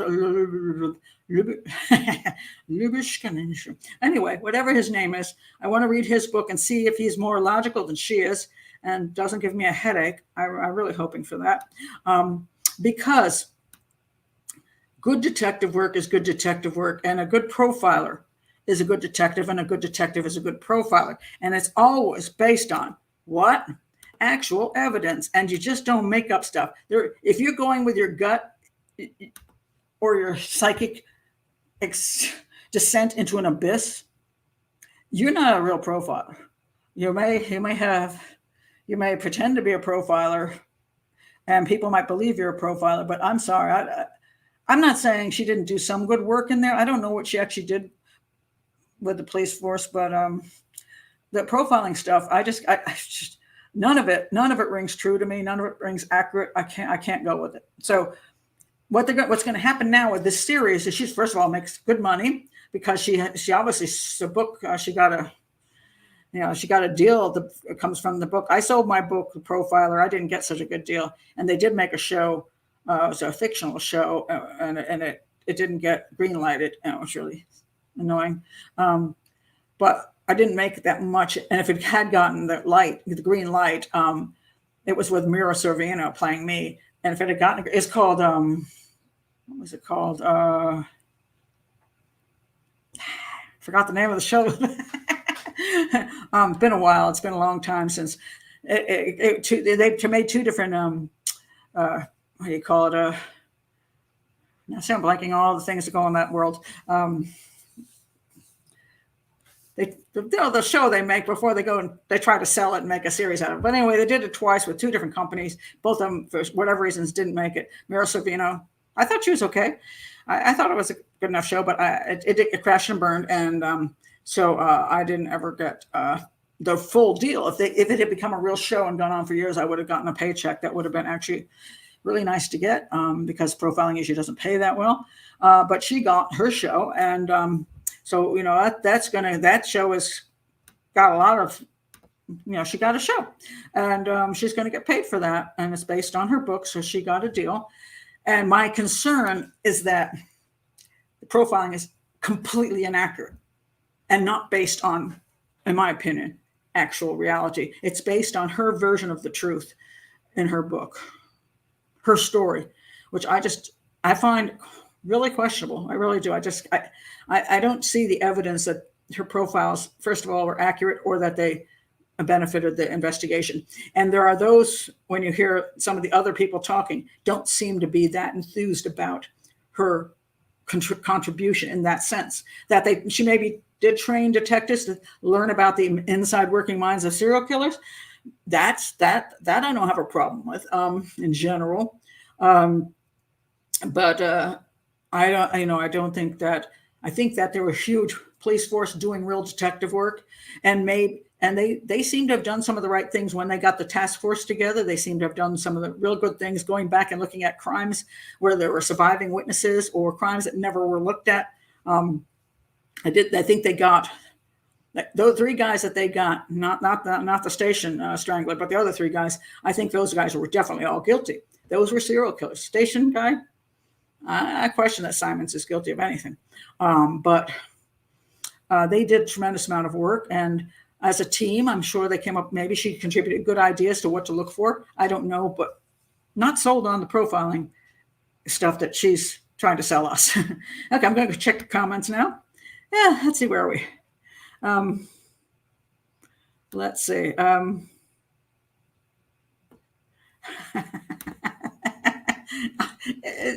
It's just, that is just, I'm sorry. And I say Douglas went for that too. And it really, there is no abyss that you go into to do detective work or profiling work. I've never been in an abyss yet. Can I look at pictures and see exactly what they did? Do I understand some of the absolute brutal things that serial killers do to their victims? Do I think they have a good time doing it? Yes. Do I understand the pain and anguish that the victims go through? Absolutely. And there are times I have a book which I haven't put out yet, but I will. Halfway through, it's a fiction story, and when I wrote a scene about a girl being murdered, I didn't go into gross details like some of these books. It's not my thing, but the emotions were there. I mean, I read that scene, it still gets me, because I'm then putting myself purposely just in her, because this is what's happening to her, and I understand those feelings. But if you're going to look at a serial killer crimes, you're looking at all what's happened to each one of the victims. You don't have to put yourself into that. What did the victim go through? You don't need, why do you need to do that? So you see a woman who's been strangled. She's got, strangled with something around her throat. There's one of the killers. He liked to hang them from trees, and then they were strangled, and it was around their throat. So when eventually they were standing up, but eventually they got tired and their knees would buckle and they ended up hanging themselves because then they would pass out. Actually, at least the end of it was not that unpleasant, because they just pass out and then just don't wake up again. But some of the other ones where they what's his name, read his name so I can read it properly. Where's his name? Oh, the Mazangani guy. They actually said he had a Mazangani knot. He always put the knot in the front of their throat. And I think he liked to have them come in and out of consciousness, and he would like to watch them. And I'm sure that was a terrifying time for the lady that was being done to. I mean, being murdered is not a fun thing. It's horrifying. I mean, I don't want to think about it. Every once in a great while, I think to myself, what happens if someone breaks into my house tomorrow and that happens to me? I can't think of anything worse. I mean, that's the horror of it. It's horrifying. Any time I read of a child or an adult that's been kidnapped, and then you know that they were tortured before they died, tortured in some way or other, you know the pain they went through and how agonizing it is. But you don't have to get into the mind of the killer so that you're involved in the actual murder in this abyss. I mean, it's just not necessary for profiling. Maybe for fiction writing, it's more necessary for fiction writing than it is for profiling. If you want to come up with a scene that's believable or something, you want to show the emotions of the victim or emotions of the killer, maybe then. But it's still at least fiction. But when you're analyzing crimes, you're doing crime scene analysis, you're looking for just evidence that tells you something. Like, how did he control them? Did he use bindings? Was the person he was controlling very small, so they didn't need the bindings to control them? And if they did use bindings, what was the purpose of it? What kind of sexual assault did they commit? Oh, by the way, it was the cane guy. You know the other reason they caught the cane guy? I forgot to mention this because I think it's really kind of funny. What really caught him and got him convicted? Where's our cane guy? This guy. After one of the women said, "Hey, they came and talked to my sister," and then she said, "Oh, I want to go get this job." So she went off with the guy, and she said, "Don't go off with him," and she did, and she never came back. And one of the victims was found. There were condoms at the scene. The condoms had DNA that matched him.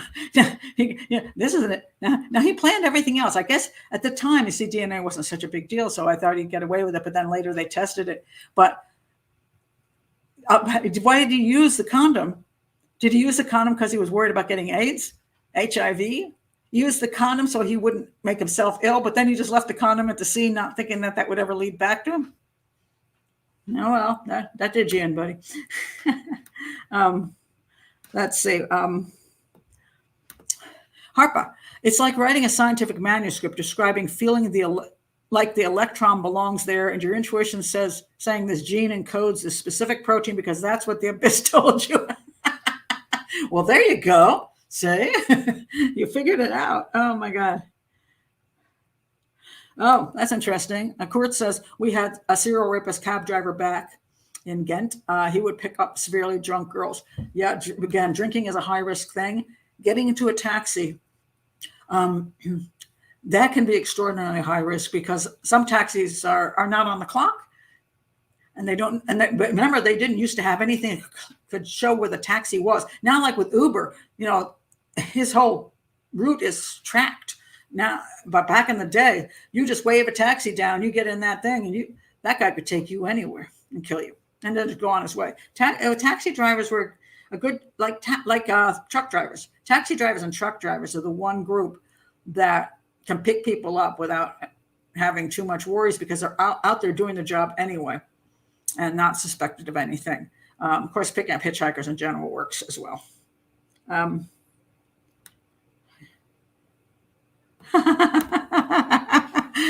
need to stare into the abyss to understand it. Well, maybe because I've never gone into that abyss, I'm still sane. I don't have PTSD.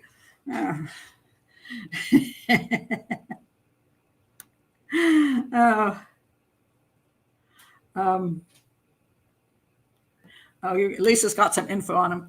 Yeah, this is the whole name. Manla Agmatir Twala.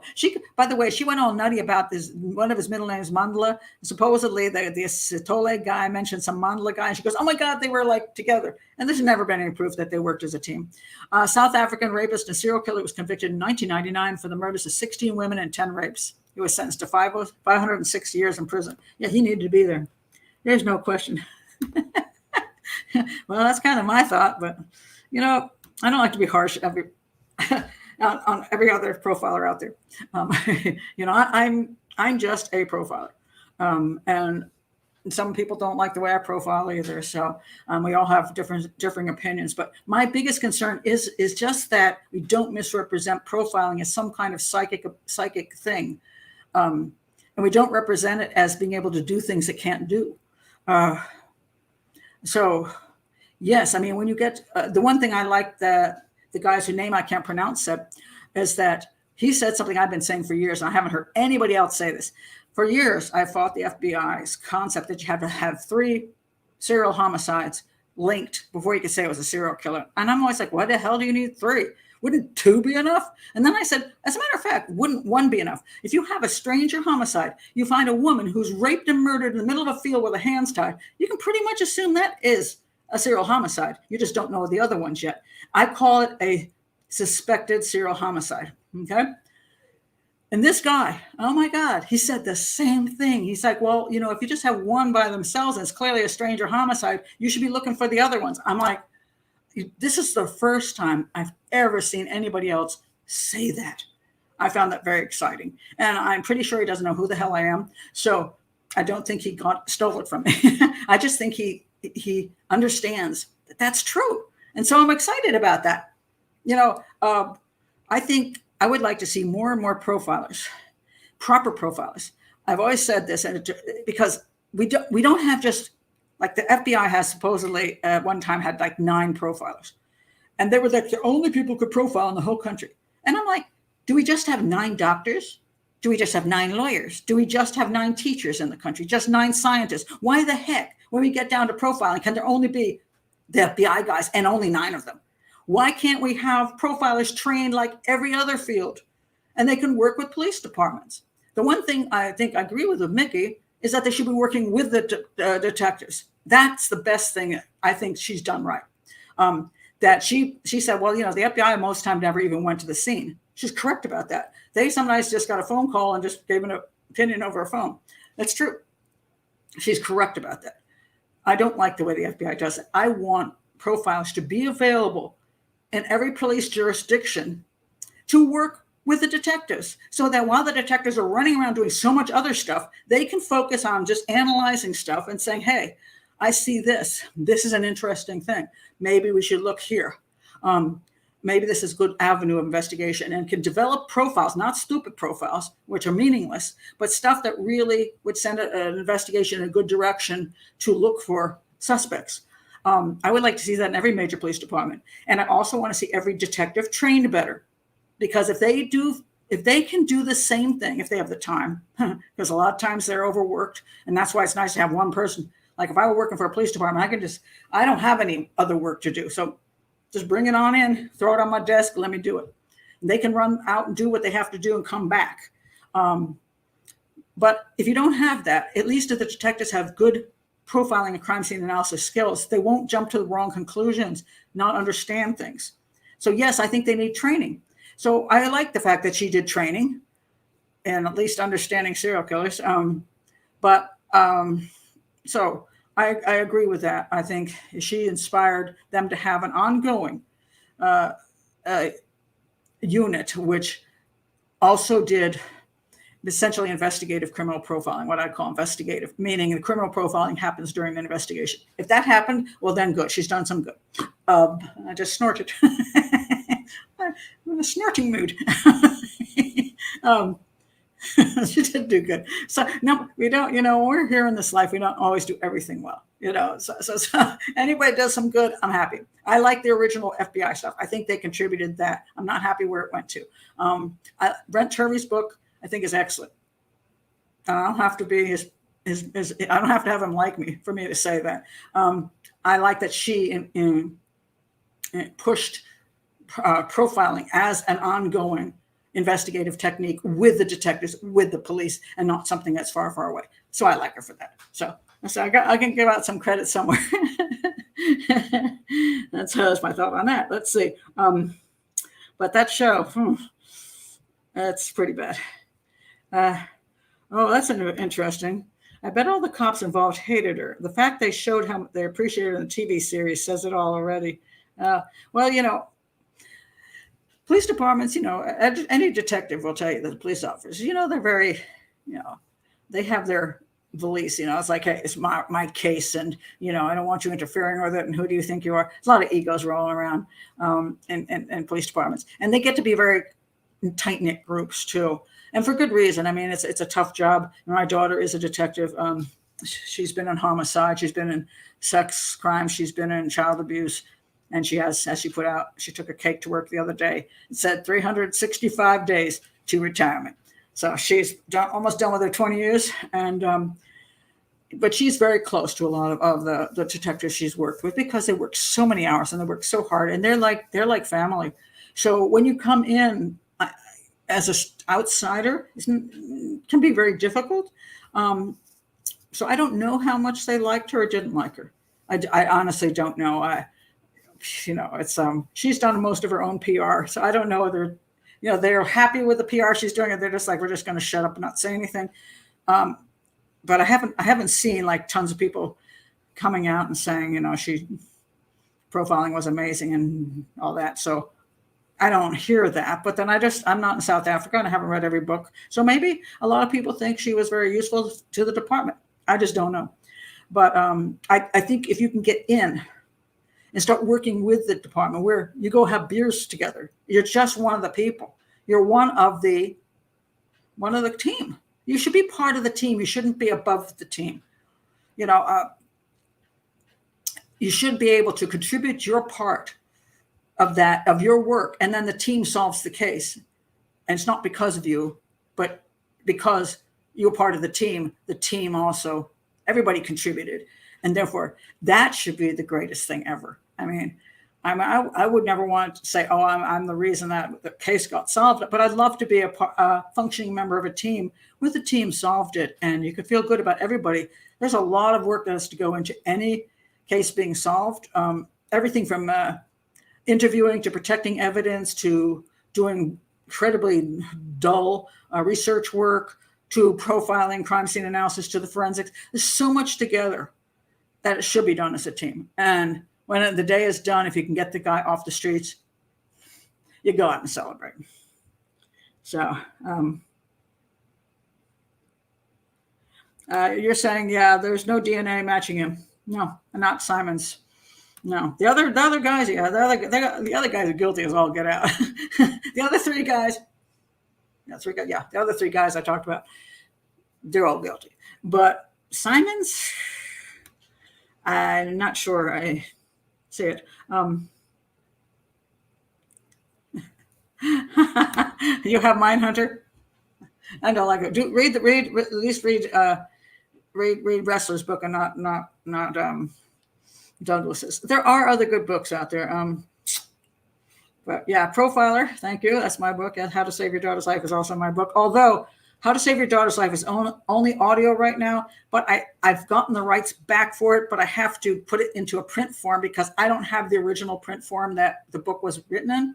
So I have to put it into a print form again. I have to find my old files and make that. And I'll put the book back out in print form and in Kindle form because I now got the rights back. But the audio rights I do not have. That's the only thing that's available at the moment. And that woman has a sickeningly sweet voice, and it is definitely not me. It's so not me. I can't believe it. Yeah, so, Marianne says, Micki's ramblings sound like the generalized nonsense that psychic readers come out with. It does. It has very much that same thing where it's like, I'm able to contact the spirit world, and I'm sensing a distant figure, and that figure is reaching out. You can go. I mean, if I could, I'd go on and do that. Oh yeah, I did have a link. Oh, that was a word pilot. Yes, it was. It was so sad. I had a link to the pilot of the show that was done with Mira Sorvino. That was based on me. She wasn't quite like me, but she is a divorced woman with kids, and she did things slightly differently. And they did have one thing in there which was very much like, she had this part where she was using objects to figure out, what that object was that was a mark on the body. And that I did go to the hardware store, and I was putting all kinds of things on my body. That was a Darlene Crashaw case I did that for. And I do have a video on that. But yeah, it didn't get green lighted. And it was funny because it was done, the guy who, as David, I forgot the guy's name, top guy in Hollywood, never had a show not go green, except mine. So that really sucked. It hurt. That really hurt. So, what?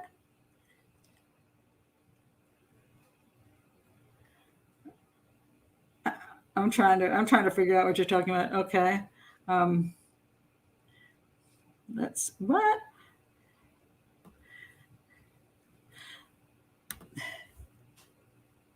Are we talking about the guy that sounds like he knows something? He stated they got convicted because of the families and crowds. Oh, okay. La douche name. I thought, okay, so the guy's name I can't pronounce. Yes, I thought you were saying that he himself, the profiler, got convicted. I'm like, no, I'm starting to like this guy. Don't ruin him for me already. Yes, that Simons got convicted because of the family's crowd wanted conviction. It was kind of like pushed. He was pushed to be convicted. I believe that may be true. That's true. Let's see what other comments. That's also true. A lot of stuff they study is obsolete. You got to be, and no matter what discipline you are, you just can't always hang on to the past and say, well, this is where it's always been done. You have to see if it does have validity. I've never seen, like I said the other week, I was doing a hangout. I was talking about VICAP. VICAP being a methodology to identify people. And I looked as, well, how successful has VICAP been? And they say we can't release that information to protect it. I'm like, what are you talking about? That's statistical information, but they won't release it. Now, my guess is because it's not very successful. So profiling, the FBI has never proven that their profiling method works. You would think they would say here, this is the profiles he did on every case. And like Micki, they were 99% successful. But I've never seen anything on it at all. Never seen anything. So if you're going to claim that it works, you ought to have something that says that. I like the critical thinking class. That would be great. Yes, indeed.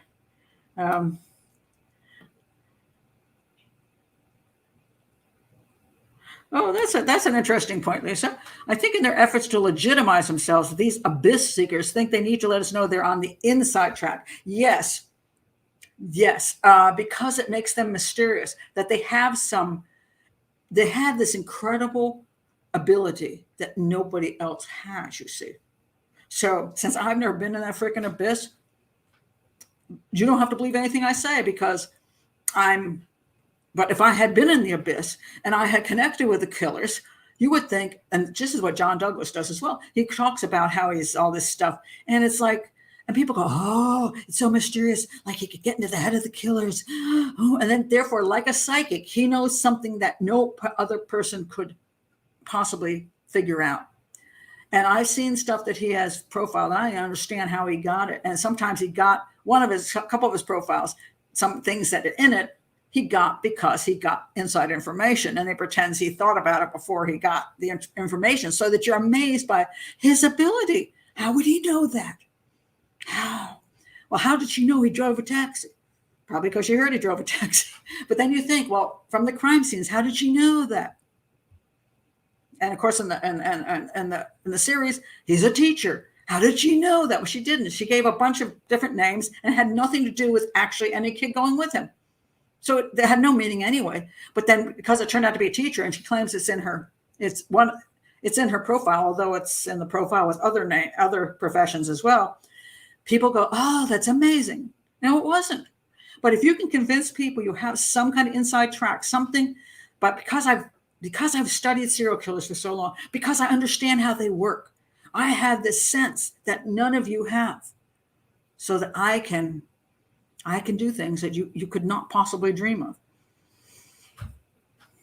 including I have no way of doing it either, because it's nonsense. It's just plain nonsense. Yes, another dimension. Apparently it is. Oh my goodness. Yeah.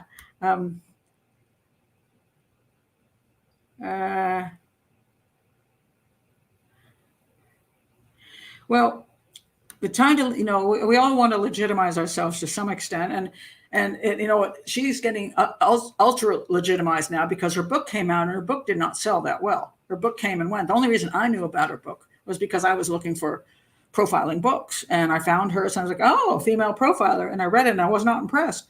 And this was many years ago, but somehow she sold it, and so now she's making good money off that book. That was from way back when. And now she's come back. She's come back into the public eye. She's going to be she's just going to be, super famous now because she has this great series, and they are putting her in that series. They are creating a character which people believe she is. Now, whether people like the character or not, I'm not sure, but she always is going to come down on the side of smart, brilliant, able to profile, top profiler, and very, very empathetic and very, caring as well. So that she's got a whole thing set up. I think if somebody does a show about me, I don't know if I'll come off so well, you know what I mean? I'll put one of those videos up that I laughed at terrible things that happened to a baby. And I laughed and laughed. And they're like, what kind of human being is she? But no, if I get the people on my side, I can create the reality I want of people to see me. Except I've been on YouTube so long, you all know me better. So I can't even fake it or have it faked about me. Oh my gosh. Can't even do that. All right. So that's it. I hope you enjoyed this show. I just wanted to really let you know, where the reality comes down to when you're talking about profiling.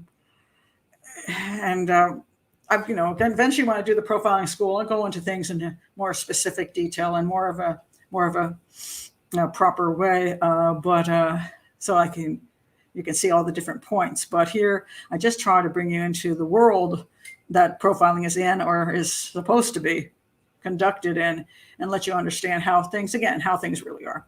So I hope you enjoyed the show, and I got my pictures today, so woof, woof. It didn't go to hell. Oh my God. I tell you, sometimes it just don't go well. Oh, thank you, Lisa. I appreciate that.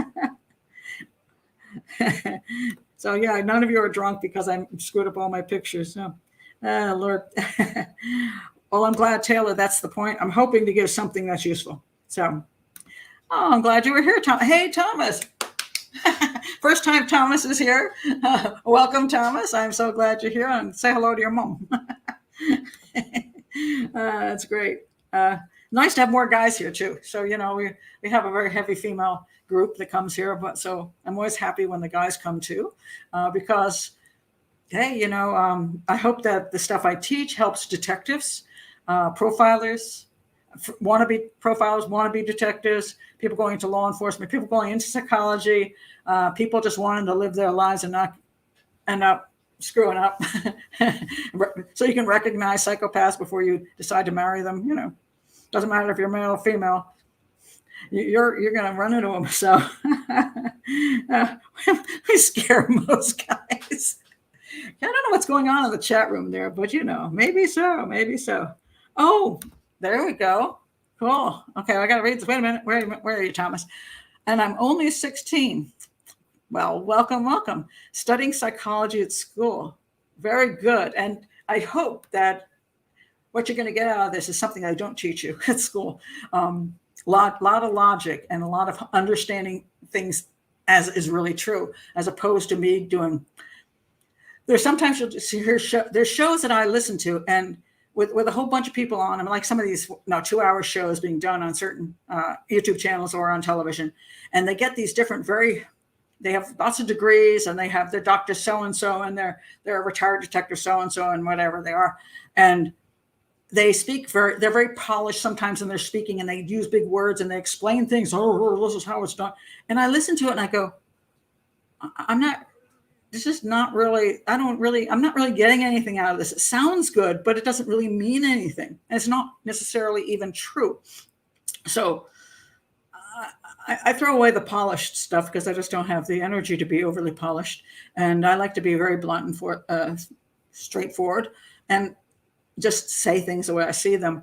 And I think that to learn, the people I've learned best from aren't the people that were slick, doing like a TED thing, they were not slick people. They were interesting people who've been there, done that, and weren't concerned. They wanted you to understand things as opposed to just presenting stuff so that they look good. I don't care if I look that good. I want you to understand things. And so that's why I have the channel, because nobody controls me here. I'm free. Oh my goodness. Oh, that's nice. One of the best places you can learn about life in the world. Thank you, Lisa. Send you the money in the mail. Oh my goodness. Most welcome, Allison. Okay, so I'll be back this week. The hangout will be 3:00 Eastern time, because last week all you guys who were in the UK couldn't make it to the show because it was yet again a 7:00 show, but it's back to 3:00 for this next week. It'll be on Thursday, back on my regular schedule. So Thursday at 3:00 Eastern time, 8 p.m. UK. You guys in let's see, 7:00 over in Australia still kind of sucks, but I know you like the 7:00 ones better because it's 11 in Australia. So that's why I do one on 3:00, and then the next week is 7, then back and forth. So we'll be back to that. And next week, I haven't decided what the show is going to be on yet. I've got your list of all the requests, but this was a quite fascinating one, and it was timely because of the show that came out. And I wanted to just clarify what I saw on the show. So it was like, good time to speak up about it. So you'll have to, I'm a real Pat. Well, I am. I say I am what I am. You know, I'm yeah. So some people don't, I'm not everybody's cup of tea, but luckily I'm a few people. So that's a good thing. And I hope people learn that's all I care about. I want people to learn things. So anyway, thank you for being here. And I will see you on Thursday if you're coming to the hangout. And I'll see you next weekend. What am I doing next? Oh, it'll be a Sunday show because I'm out of town on Saturday. So I'll see you that Sunday. So with whatever I'm going to do. Hey, if you're still here and new people, subscribe to the channel, join Patreon. Bye.